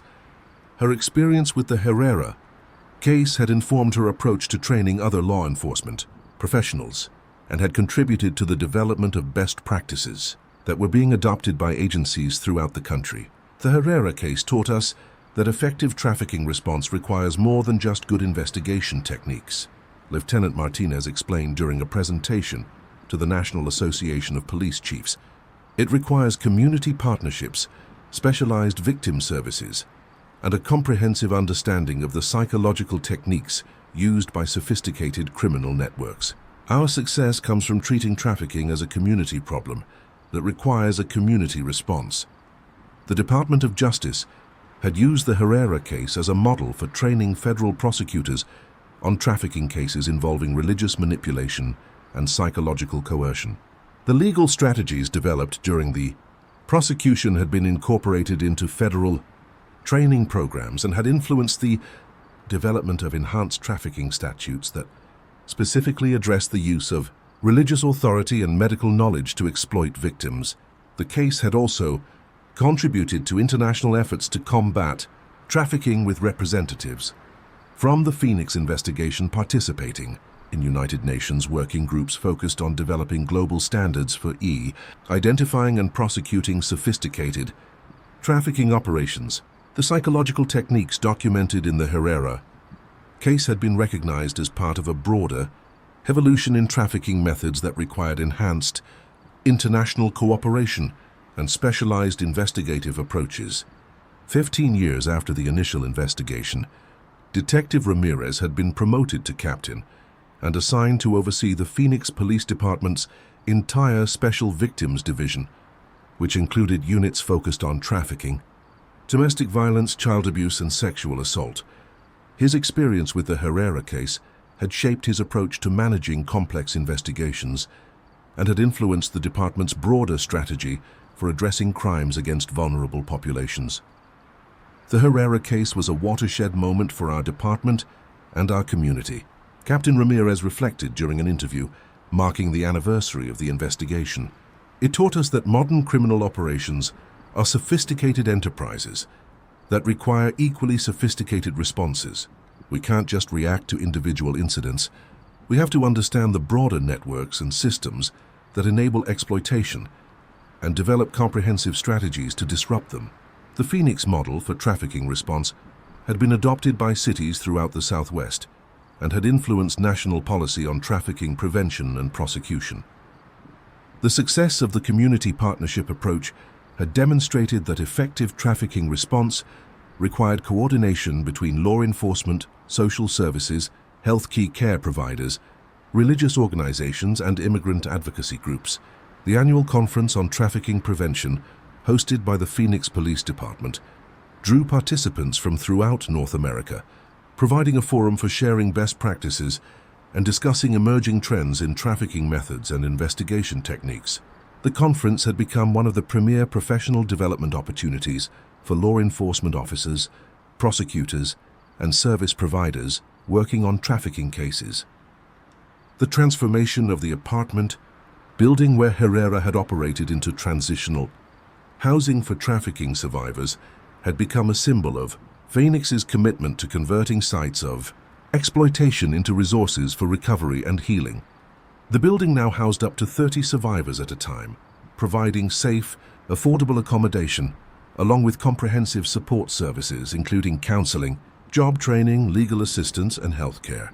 The building's transformation had been funded through a combination of asset forfeit proceeds from trafficking prosecutions, federal grants, and private donations from community members who had been moved by the stories of survivors and their recovery journeys. The project had demonstrated how criminal assets could be repurposed to benefit victims and strengthen community resources for preventing future exploitation.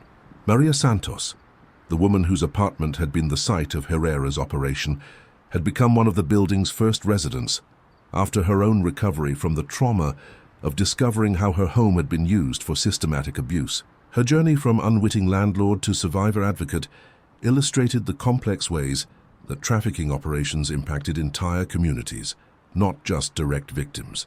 "I thought I was just renting an apartment to a religious group," Santos explained, during a community meeting about trafficking prevention. "I had no idea that I was providing space for systematic abuse and exploitation. The experience taught me that we all have a responsibility to pay attention to what's happening in our communities and to speak up when something doesn't seem right." Santos had become a volunteer with Phoenix's trafficking prevention program, using her experience to help property owners and neighbors recognize signs of potential trafficking operations. Her work focused on education and awareness building, helping community members understand how legitimate businesses and housing could be exploited by criminal networks. The community education programs that had been developed in response to the Herrera case had reached thousands of Phoenix residents, providing information about trafficking indicators and resources for reporting suspected cases. These programs were conducted in multiple languages and were tailored to different community groups, recognizing that trafficking operations often targeted specific populations based on language, immigration status, or cultural vulnerabilities. The success of community education efforts was measured through increased reporting of suspected trafficking activities and improved outcomes for victims who were identified through community tips rather than law enforcement investigation. Community members who had been educated about trafficking indicators were more likely to recognize problematic situations and more comfortable reporting their concerns to appropriate authorities. Dr. Rodriguez's research on the psychological techniques used in the Herrera case had contributed to a broader understanding of how trafficking operations used religious and medical authority to control victims. Her work had been published in academic journals and had influenced the development of treatment protocols for survivors recovering from cult-like manipulation combined with trafficking exploitation. The research had also contributed to enhanced training programs for mental health professionals, helping therapists and counselors recognize and address the unique psychological impact of trafficking combined with religious manipulation. These training programs had improved treatment outcomes for survivors and had helped identify additional victims who had been exploited by similar operations. The Phoenix Children's Hospital had established a specialized program for treating young people who had been victims of trafficking operations that used family-based manipulation and control. The program recognized that children and adolescents who had been exploited through family networks or pseudo-religious organizations required different treatment approaches than adult victims or those who had been trafficked through more traditional methods. Dr. Lisa Kim, who directed the Pediatric Trafficking Recovery Program, had worked with several young people who had been exposed to Herrera's operation through family connections or community relationships.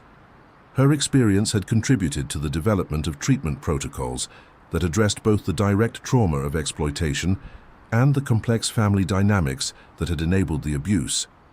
Children who are trafficked through family or community networks face unique challenges because the people who should have protected them were often complicit in their exploitation. Dr. Kim explained recovery requires not just trauma treatment, but also helping these young people develop healthy relationships and trust systems that may have been completely absent from their previous experiences. The success of specialized treatment programs for trafficking survivors had attracted national attention and had led to the development of similar programs in other cities. Phoenix's comprehensive approach to survivor services had become a model for communities throughout the country that were developing their own responses to trafficking and exploitation. The federal funding that had supported the expansion of Phoenix's trafficking response programs had been renewed multiple times, reflecting the success of the city's approach and the ongoing need for specialized services.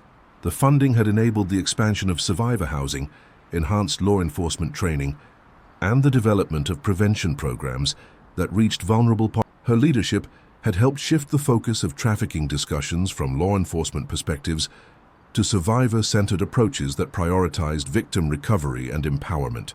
Survivors are the real experts on trafficking, Rodriguez explained during one of the conference presentations.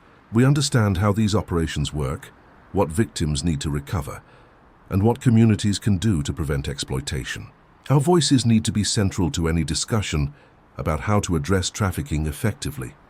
The influence of survivor advocacy had led to significant changes in how trafficking cases were investigated and prosecuted, with enhanced protections for victim privacy, improved coordination between law enforcement and victim services, and recognition that successful prosecutions required long-term support for survivors who testified against their traffickers.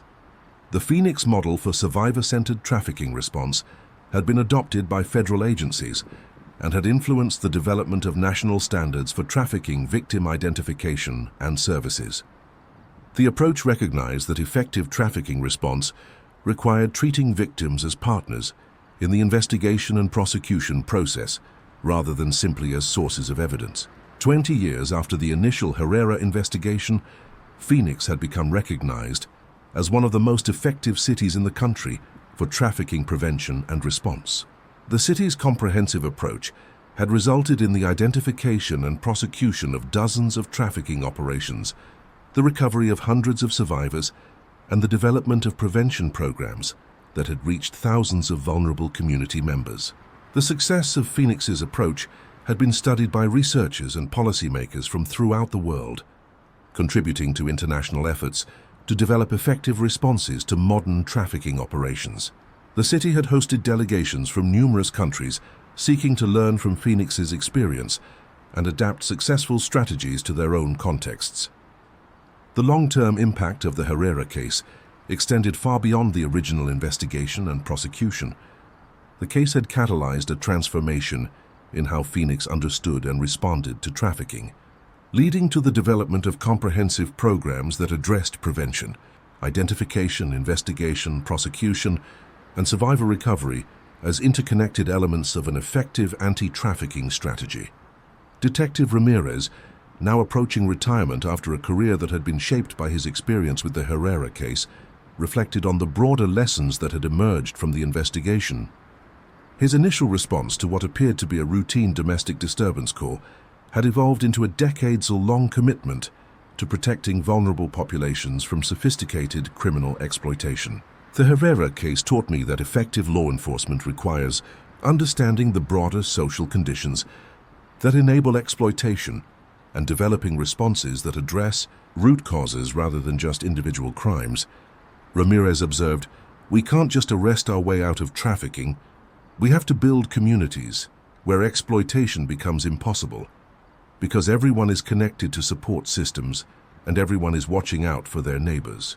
The community partnerships that had been essential to the success of Phoenix's trafficking response had evolved into broader collaboratives focused on addressing multiple forms of exploitation and abuse. These partnerships recognized that trafficking often co-occurred with other forms of violence and exploitation, requiring comprehensive approaches that addressed the full range of threats facing vulnerable populations. The Phoenix Community Safety Collaborative brought together representatives from law enforcement, social services, healthcare, education, religious organizations, and advocacy groups to coordinate responses to violence and exploitation. The collaborative had become a model for how communities could organize comprehensive responses to complex social problems that required multi-sector coordination. The collaborative success was measured not just in the number of trafficking cases identified and prosecuted, but in broader indicators of community safety and resilience. The partnerships had contributed to reduced crime rates, improved outcomes for vulnerable populations, and stronger social connections that served as protective factors against various forms of exploitation and abuse. The legacy of the Herrera case continued to influence Phoenix's approach to public safety and community development decades after the original investigation. The case had demonstrated that effective crime prevention required addressing the social conditions that created vulnerability, while successful prosecution required community partnerships that could provide comprehensive support for victims and survivors. For the officers who continued to work Phoenix's night shifts, the lessons of the Herrera case remained relevant and influential. The investigation had established protocols and partnerships that enabled officers to recognize and respond to complex criminal operations while providing appropriate resources for victims who needed specialized support and services. The night shift briefings that preceded each tour of duty continued to include references to the Herrera case and the lessons that had been learned from the investigation. New officers were taught to recognize the signs of systematic exploitation and to understand their role in broader community efforts to prevent trafficking and support survivors. Officer Jessica Martinez, no relation to the original Officer Martinez, who had joined the Phoenix Police Department 15 years after the Herrera case, represented the new generation of officers whose training incorporated decades of learning from trafficking investigations. Her academy classes had included extensive modules on trafficking psychology, community partnerships, and survivor-centered approaches to victim services. The Herrera case is still taught as the foundational example of how a routine call can reveal complex criminal operations. Officer Martinez explained during a training session for new recruits, "We learn from that case every day, and it continues to influence how we approach our work and our relationships with the community we serve." The training programs that had been developed from the Herrera case had been adopted by the Phoenix Police Department's night shift. Operations had been permanently transformed by the lessons learned from the Herrera case. Officers working graveyard shifts understood that their work involved more than responding to individual calls. They were part of a comprehensive community safety network that included prevention, intervention, investigation, and long-term support for survivors of exploitation. The darkness that had once concealed Herrera's systematic abuse of vulnerable women now sheltered a comprehensive network of services and partnerships designed to identify and disrupt trafficking operations while providing hope and healing for survivors. The night shift officers who patrolled Phoenix's streets understood that their vigilance and community connections were essential components of a system that had transformed tragedy into triumph and had made Phoenix a model for communities throughout the world.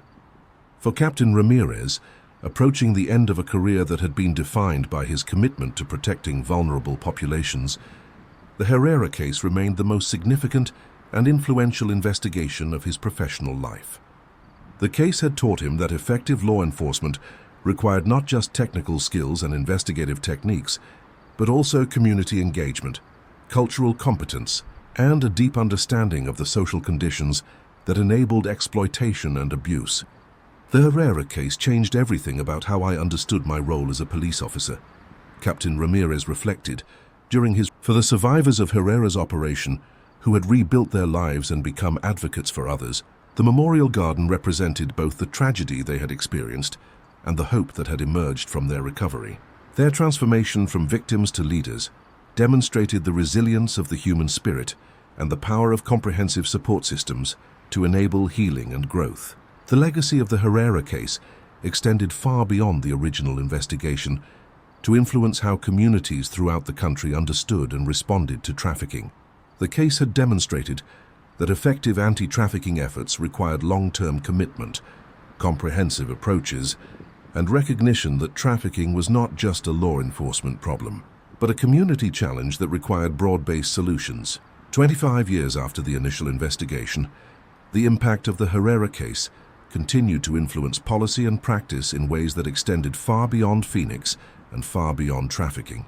The case had become a foundational example of how communities could organize comprehensive responses to complex social problems while maintaining focus on the needs and rights of those who had been most directly affected by violence and exploitation. The officers who worked Phoenix's night shifts understood that they were part of a legacy that had transformed tragedy into progress and had made their community a model for others facing similar challenges. The darkness that had once concealed systematic abuse now sheltered a network of services, partnerships, and community connections that served as a beacon of hope for vulnerable populations and a model for communities throughout the world seeking to protect their most vulnerable members from sophisticated criminal exploitation. The neon glow of Las Vegas Boulevard cast an artificial dawn across Officer Marcus Rodriguez's patrol car windshield as he navigated through the 3:17 a.m. traffic that never seemed to thin. Even on a Tuesday night in October 2024, the Strip was alive with its usual collection of tourists, street performers, and the kind of people who emerged from the shadows when honest folks were sleeping. But something felt different tonight. Rodriguez had been working the graveyard shift in Metro's tourist safety division for 6 years, long enough to develop an instinct for when the city's carefully manufactured glamour was hiding something darker than the usual pickpockets and drunk college kids. His radio crackled with the familiar voice of Sergeant Patricia Chen from dispatch. Unit 47. We've got reports of suspicious activity at the Mirage parking garage, level 3. Security cameras caught someone moving between vehicles with what appears to be electronic equipment. Possible vehicle break-ins in progress. Rodriguez acknowledged the call and turned his patrol car toward the massive resort complex, its signature volcano dormant in the pre-dawn hours. The Mirage's parking garage was a multi-level maze that could hide a dozen different crimes simultaneously, and Rodriguez had responded to everything from car thefts to drug deals to the occasional body dump in its shadowy corners. But as he approached the entrance, his trained eye caught something that made him slow down and really look at what he was seeing. A figure in dark clothing was indeed moving systematically between parked cars, but they weren't breaking windows or jimmying locks. Instead, they appeared to be attaching small devices to vehicles, devices that caught the garage's fluorescent lighting in a way that suggested sophisticated electronics rather than crude theft tools. More concerning was the methodical nature of the person's movement, working through the rows of cars with the precision of someone following a detailed plan. rather than opportunistically grabbing whatever looked valuable. Rodriguez parked his patrol car at the garage entrance and called for backup before approaching on foot, following protocol for potential vehicle theft investigations. But as he moved closer to the suspect's location, what he observed challenged every assumption about routine property crime that his 6 years of patrol experience had taught him to recognize. The suspect was a woman in her 30s, dressed in black tactical clothing and wearing latex gloves that suggested professional criminal activity rather than amateur theft. She carried a leather satchel filled with electronic devices that looked more sophisticated than anything Rodriguez had seen in typical car break-ins. Most disturbing was the way she seemed to be selecting specific vehicles, not the expensive luxury cars that attracted most thieves, but ordinary sedans and SUVs that wouldn't normally draw criminal attention. Rodriguez positioned himself behind a concrete pillar and observed the suspect's activities while waiting for backup to arrive. What he saw made him realize he wasn't dealing with car theft at all, but something much more complex and potentially dangerous. The woman was attaching GPS tracking devices to selected vehicles, photographing license plates, and making notes in a small notebook that suggested systematic surveillance rather than random criminal activity. When backup arrived in the form of Officer Jennifer Walsh, a 4-year veteran who had transferred to tourist safety from robbery homicide, Rodriguez briefed her quickly on what he'd observed. Walsh's experience with organized crime investigations immediately recognized the signs of professional surveillance operations that went far beyond simple vehicle theft. "Rodriguez, this isn't about stealing cars," Walsh whispered as they prepared to approach the suspect. "She's conducting systematic surveillance on specific targets. The question is why and who's paying for this level of sophistication." They approached the suspect from different angles, using the concrete pillars and parked cars for cover, while maintaining visual contact with each other. The woman was so focused on her activities that she didn't notice their approach until Rodriguez announced their presence with his weapon drawn, but pointed at the ground. "Metro Police, stop what you're doing and step away from the vehicle." The woman's reaction was immediate and professional.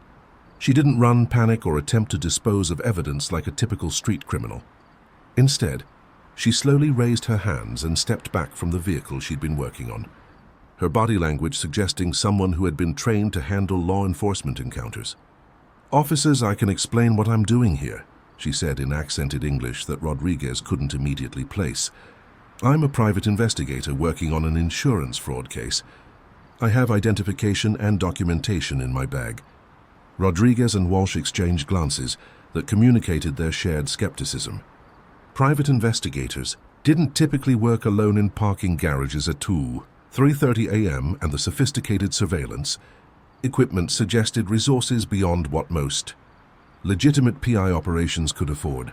"Ma'am, we're going to need to see that identification," Walsh said, "and we'll need you to explain why you're attaching tracking devices to vehicles without the owner's knowledge or consent." The woman reached slowly into her jacket and produced a California private investigator's license, identifying her as Elena Vasquez, licensed to Precision Investigations of Los Angeles. But as Rodriguez examined the license under his flashlight, he noticed several details that suggested the document might be forged or obtained under false pretenses. Miss Vasquez, Rodriguez said, "Private investigators are required to notify local law enforcement when conducting surveillance operations in our jurisdiction. We have no record of any PI notifications for this location or time frame." Vasquez's composure slipped slightly, and Rodriguez caught a flash of something in her expression that suggested she was calculating her options rather than cooperating with legitimate law enforcement. Her hand moved almost imperceptibly toward her satchel, and Walsh immediately recognized the movement as potentially threatening. "Ma'am, step away from the bag and put your hands where we can see them," Walsh commanded, her weapon now raised to ready position. Rodriguez checked the satchel for weapons. What Rodriguez found in Vasquez's equipment bag would transform a routine suspicious activity call into one of the most complex criminal investigations in Las Vegas Metro's history. Along with the GPS tracking devices and surveillance equipment, the bag contained photographs of over 30 individuals. The photographs showed people who appeared to be casino employees, hotel staff, and security personnel from multiple properties along the Strip. Each photo was accompanied by typed notes containing personal information that could only have been obtained through extensive surveillance or illegal access to employment records.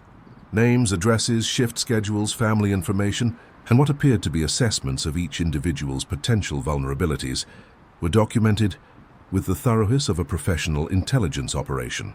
But it was the architectural plans that made Rodriguez realize they were dealing with something far more serious than surveillance or insurance fraud. The documents showed detailed floor plans for employee areas, security checkpoints, cash handling facilities, and surveillance camera blind spots for the Mirage, Bellagio, Caesar's Palace, and 4 other major strip properties. "Walsh, we need to call this in to Robbery, Homicide, and Intelligence Division immediately," Rodriguez said as he documented the evidence with his body camera. "This looks like reconnaissance for major casino heists or terrorist attacks." Vasquez remained silent during the evidence inventory, invoking her right to an attorney when questioned about the materials found in her possession. But her professional demeanor and the sophisticated nature of her operation suggested she was part of a larger criminal enterprise with resources and capabilities that extended far beyond individual criminal activity. Detective Captain Sarah Kim from Metro's Intelligence Division arrived 30 minutes later, accompanied by specialists from the FBI's Las Vegas field office who had been monitoring potential threats to the Strip's gaming and tourism infrastructure. Captain Kim had 15 years of experience investigating organized crime operations that targeted Las Vegas casinos. But the sophistication of Vasquez's surveillance operation was unlike anything she had encountered in her career. This level of intelligence gathering suggests months of preparation and significant financial backing, Captain Kim explained to Rodriguez and Walsh as they processed the crime scene. The architectural plans alone would cost hundreds of thousands of dollars to obtain through legitimate channels, and the personal information on casino employees could only come from extensive surveillance or infiltration of casino security systems. The FBI agents, led by Special Agent Robert Chen, no relation to Sergeant Chen from Dispatch, immediately recognized the potential national security implications of the operation. The combination of detailed facility plans, employee vulnerability assessments, and sophisticated surveillance equipment suggested either a major criminal conspiracy or potential terrorist reconnaissance that could threaten thousands of tourists and casino workers. "We are treating this as a potential threat to critical infrastructure," Agent Chen explained to the Metro officers. "The casinos on the Strip process over $10 billion annually and host millions of international visitors. Any successful attack on these facilities would have economic and security implications that extend far beyond Las Vegas." The interrogation of Elena Vasquez required specialized techniques designed to break through the psychological conditioning that suggested professional training in counter-interrogation methods. Dr. Patricia Martinez, a forensic psychologist who specialized in interviewing subjects with military or intelligence backgrounds, was brought in to assist with questioning that might reveal the scope and objectives of the surveillance operation.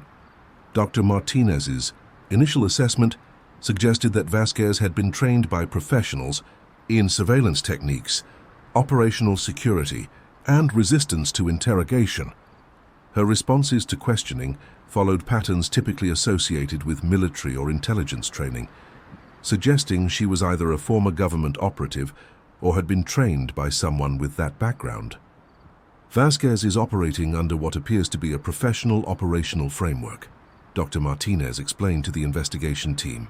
Her surveillance methods, equipment selection, and response to arrest all suggest systematic training rather than criminal improvisation.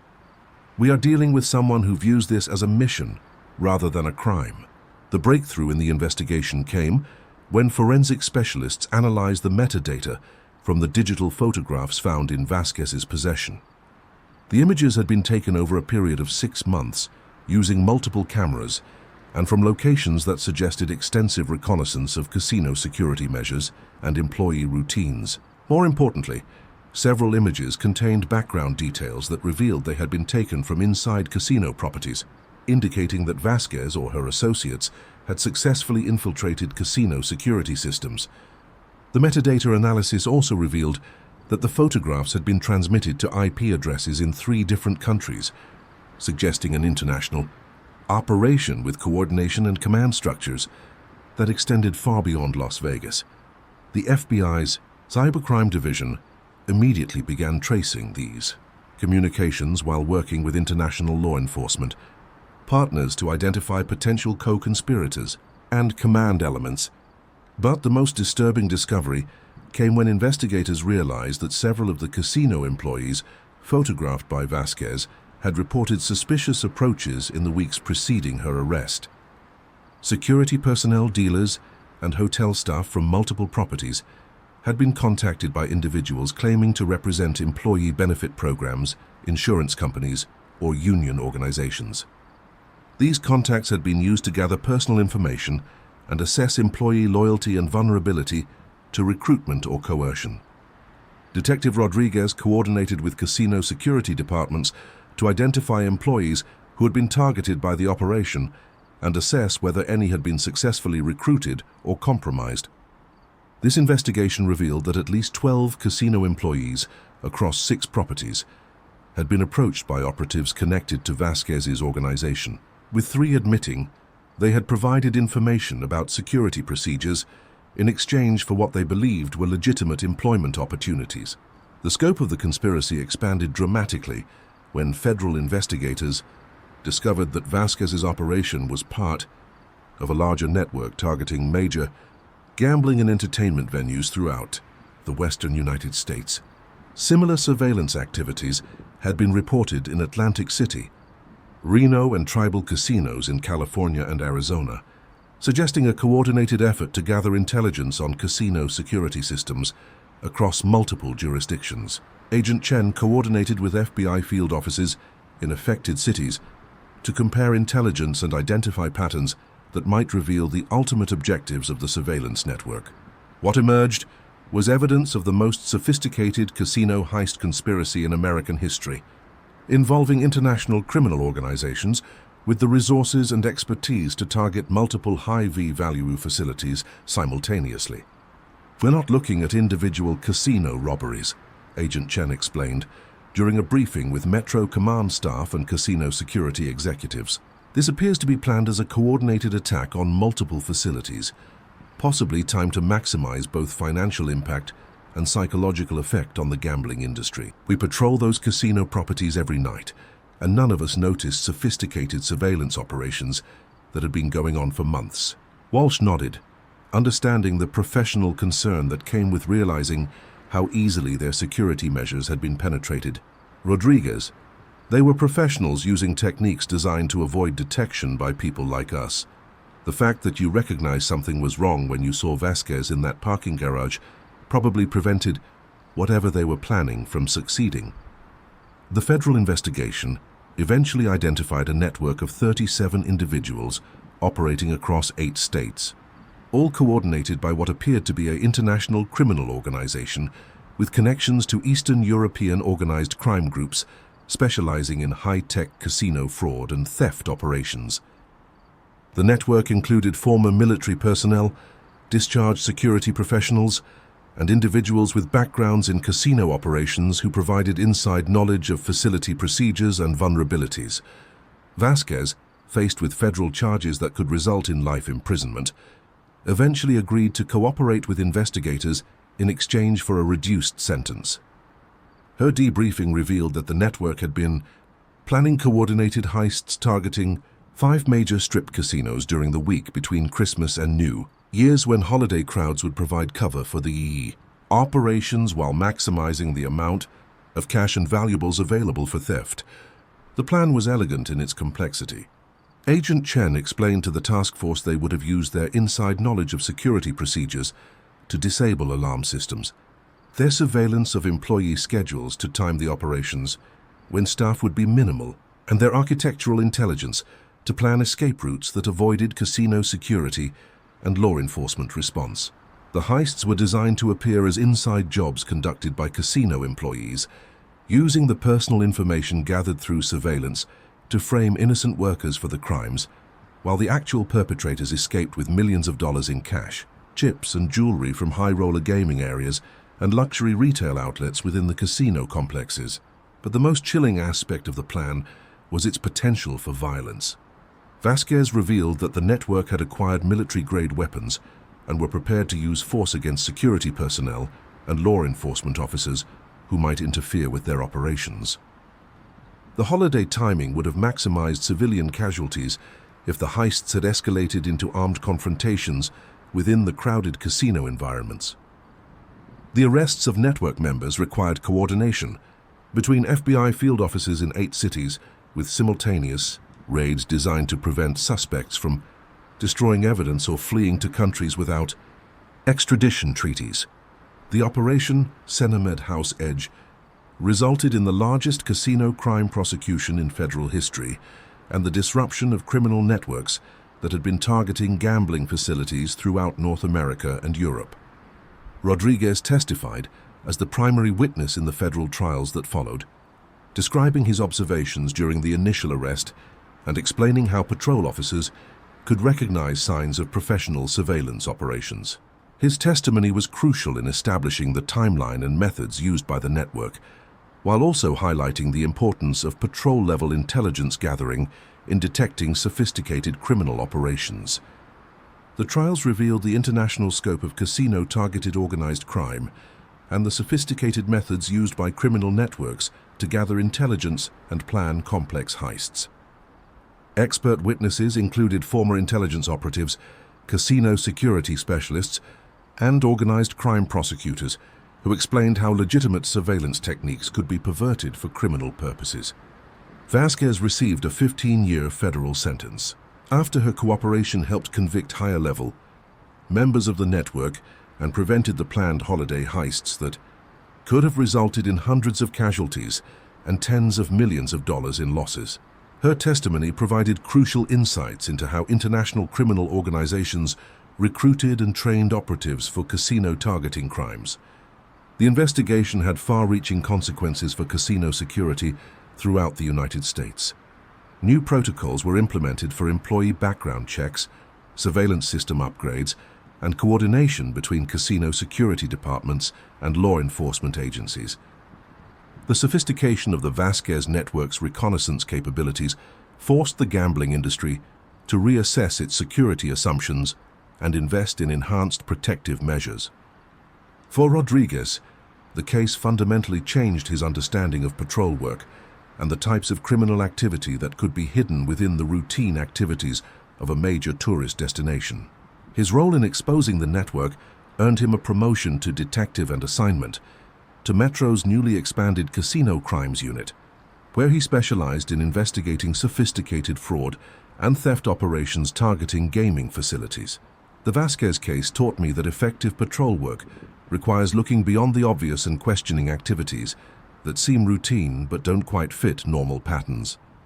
Rodriguez explained during training sessions for new officers, "Professional criminals are sophisticated and patient, willing to spend months or years preparing for major crimes. Our job is to recognize the signs of that preparation before it becomes action." The case also highlighted the importance of information sharing between law enforcement agencies and private security organizations.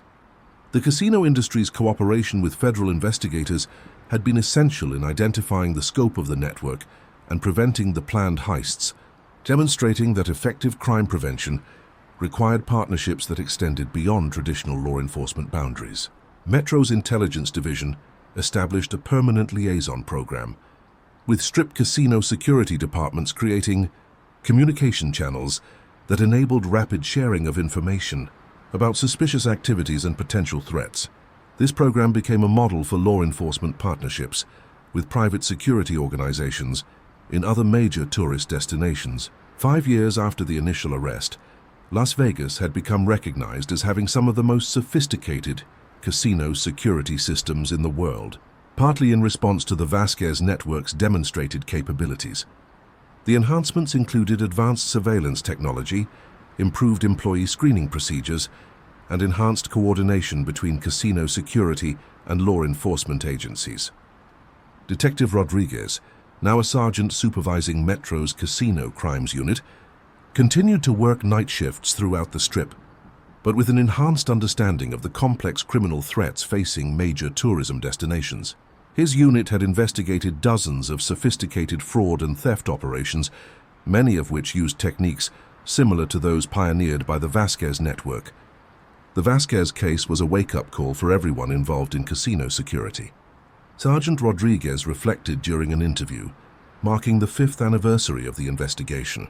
It showed us that we were facing criminals with resources and capabilities we hadn't previously encountered, and that our security measures, her cooperation with American investigators, had provided valuable intelligence about criminal training methods and operational procedures, but also made her a potential target for retribution by criminal organizations whose operations had been disrupted. The architectural plans and facility intelligence gathered by the Vasquez network were used by casino security consultants to identify and address vulnerabilities in existing security systems. This information led to significant upgrades in access control systems, surveillance coverage, and emergency response procedures at gambling facilities throughout the United States and internationally. The case also influenced federal legislation addressing criminal surveillance of critical infrastructure, facilities with enhanced penalties for individuals or organizations, conducting unauthorized reconnaissance of facilities that serve large numbers of civilians. The Vasquez network's capabilities had demonstrated that traditional trespass and surveillance laws were inadequate for addressing sophisticated intelligence-gathering operations conducted by professional criminals. 10 years after the initial investigation, the Metro Police Department's night shift operations had been permanently enhanced by lessons learned from the casino security case. Officers working graveyard shifts understood that their patrol areas included facilities that attracted sophisticated international criminal attention, requiring enhanced observational skills and knowledge of professional surveillance techniques. The training programs developed from the Vasquez case had been adopted by law enforcement agencies throughout Nevada and had influenced national standards for patrol officer education regarding organized crime recognition and intelligence gathering. The case continued to serve as a primary example of how routine patrol work could intersect with complex international criminal operations. Officer Jennifer Walsh, who had assisted with the original arrest, had been promoted to detective and assigned to Metro's Financial Crimes Unit, where she specialized in investigating money laundering operations connected to casino activities. Her experience with the Vasquez case had provided insights into how criminal organizations moved and concealed funds obtained through gambling-related crimes. The Vasquez network showed us that modern organized crime operations are essentially businesses with sophisticated planning, professional training, and international resources. Detective Walsh explained during a training seminar for patrol officers. Our response has to be equally professional and coordinated, which means every officer needs to understand how their patrol observations might contribute to larger investigations. The success of Metro's casino security initiatives had attracted federal funding for expanded intelligence capabilities and enhanced cooperation with international law enforcement agencies. Las Vegas had become a center of excellence for investigating organized crime operations, targeting gambling and tourism infrastructure, influencing policy and practice throughout the region. The FBI's Las Vegas field office had established a permanent casino crimes task force that included representatives from Metro, casino security departments, and federal agencies responsible for protecting critical infrastructure. This task force served as a model for multi-agency cooperation in addressing complex criminal threats to major economic and tourism centers. Special Agent Chen, who had coordinated the federal investigation, had been promoted to supervise the Bureau's organized crime operations throughout the western United States. His experience with the Vasquez network had contributed to enhanced FBI capabilities for investigating international criminal organizations operating within American territory. The Vasquez case demonstrated that the line between organized crime and international security threats is increasingly blurred. Agent Chen explained during a congressional hearing on casino security. Criminal organizations with the resources and capabilities we encountered in Las Vegas pose challenges that require coordinated responses from law enforcement, intelligence agencies, and private security organizations. The memorial established for law enforcement officers who had worked on casino security cases included recognition of the Vasquez investigation's contribution to protecting civilian populations from sophisticated criminal operations. The memorial served as a reminder of the ongoing threats facing major tourism destinations and the dedication required to maintain security in environments that attracted both legitimate visitors and professional criminals. 15 years after the initial arrest, Sergeant Rodriguez had been promoted to lieutenant and assigned to oversee Metro's entire Special Operations Division, which included units focused on casino crimes, tourist safety, and organized crime investigation. His career had been shaped by the lessons learned from his encounter with Elena Vasquez in a parking garage that had seemed like a routine suspicious activity call. The Vasquez case taught me that there's no such thing as a routine call when you're working in an environment that attracts international attention and significant financial activity. Lieutenant Rodriguez reflected during his promotion ceremony. Every patrol officer needs to understand that they might encounter sophisticated criminal operations disguised as normal activity, and their observations could be crucial to preventing major crimes or terrorist attacks. The Las Vegas model for casino security had been adopted by gambling jurisdictions throughout the world, with particular emphasis on the intelligence sharing and multi-agency cooperation techniques developed in response to the Vasquez network. International conferences on gaming security regularly featured presentations about the Las Vegas experience and its implications for protecting gambling facilities in different cultural and legal contexts. The ongoing evolution of casino security in response to changing criminal threats continued to require enhanced training for law enforcement officers and security personnel. New technologies, international criminal methodologies, and terrorist tactics required constant adaptation of protective measures and investigative techniques. For the officers who continued to work Las Vegas Metro's night shifts, the legacy of the Vasquez case remained influential in their approach to patrol work and community protection. The investigation had demonstrated that sophisticated criminals could operate within tourist destinations for extended periods without detection, requiring constant vigilance and professional development to maintain effective security. The darkness that had once concealed Elena Vasquez's surveillance activities now sheltered enhanced security measures and intelligence capabilities designed to detect and disrupt criminal operations before they could threaten civilian populations. The night shift officers who patrolled the Strip understood that their work involved protecting not just individual tourists, but the economic and social infrastructure that supported one of America's most important tourism destinations. The neon glow that had provided cover for criminal reconnaissance now illuminated a comprehensive security network that included surveillance systems, intelligence analysis, and law enforcement partnerships, designed to identify and neutralize threats before they could develop into successful criminal operations.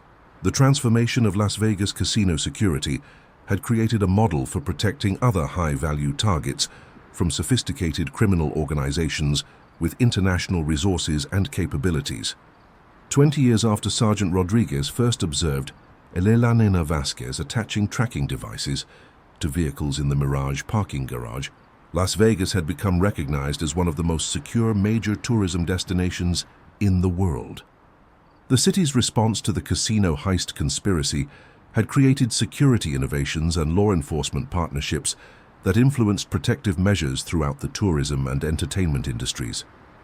The officers who worked Metro's night shifts understood that they were part of a legacy that had transformed a major criminal threat into enhanced community security and international cooperation. The investigation that began with routine patrol work had evolved into comprehensive security improvements that protected millions of visitors while serving as a model for other destinations facing similar challenges from sophisticated international criminal organizations. For Lieutenant Rodriguez, approaching the end of a career that had been defined by his commitment to protecting tourists and casino workers from organized criminal threats, the Vasquez case remained the most significant and influential investigation of his professional life. The case had taught him that effective law enforcement required not just technical skills and investigative techniques, but also international cooperation, industry partnerships, and a deep understanding of the criminal methodologies that threatened major economic and social institutions. The Vasquez case changed everything about how I understood my role as a police officer. Lieutenant Rodriguez reflected during his retirement ceremony. It taught me that protecting and serving meant more than responding to individual crimes. It meant understanding and disrupting the criminal networks that threatened entire communities and economic systems. The Las Vegas Metro Police Department's response to the casino heist conspiracy had become a model for how law enforcement agencies could evolve and adapt to address sophisticated international criminal operations while maintaining community trust and industry cooperation. The case had demonstrated that effective policing required not just law enforcement expertise, but also collaboration with diverse partners who brought different perspectives and resources to complex security challenges. The lights of the Strip continue to attract millions of visitors from around the world, but now they also illuminated one of the most sophisticated security networks ever developed to protect a major tourism destination. The night shift officers who patrolled Las Vegas understood that they were guardians of more than individual safety. They were protecting the economic and social infrastructure that supported entire communities, while serving as a model for security innovation that influenced protective measures throughout the world.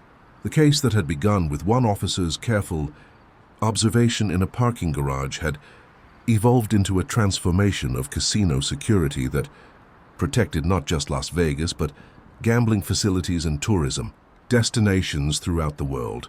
The professional criminals who had once seen major casinos as vulnerable targets now faced security measures and law enforcement capabilities that had been enhanced by the lessons learned from Elena Vasquez and her network of sophisticated operatives. The eternal rhythm of Las Vegas continued, tourists arriving and departing, games of chance creating winners and losers, entertainment providing escape from everyday concerns.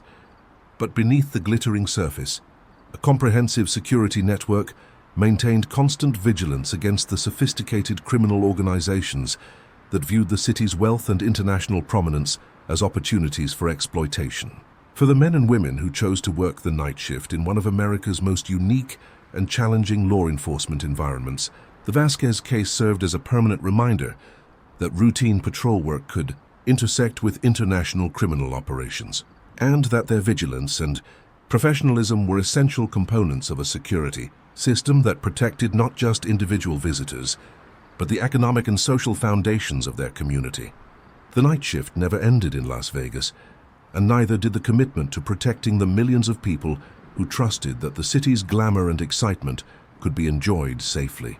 The officers who maintained that protection understood that they were part of a tradition that had transformed criminal threats into enhanced security, creating a model that influenced law enforcement and security practices throughout the world.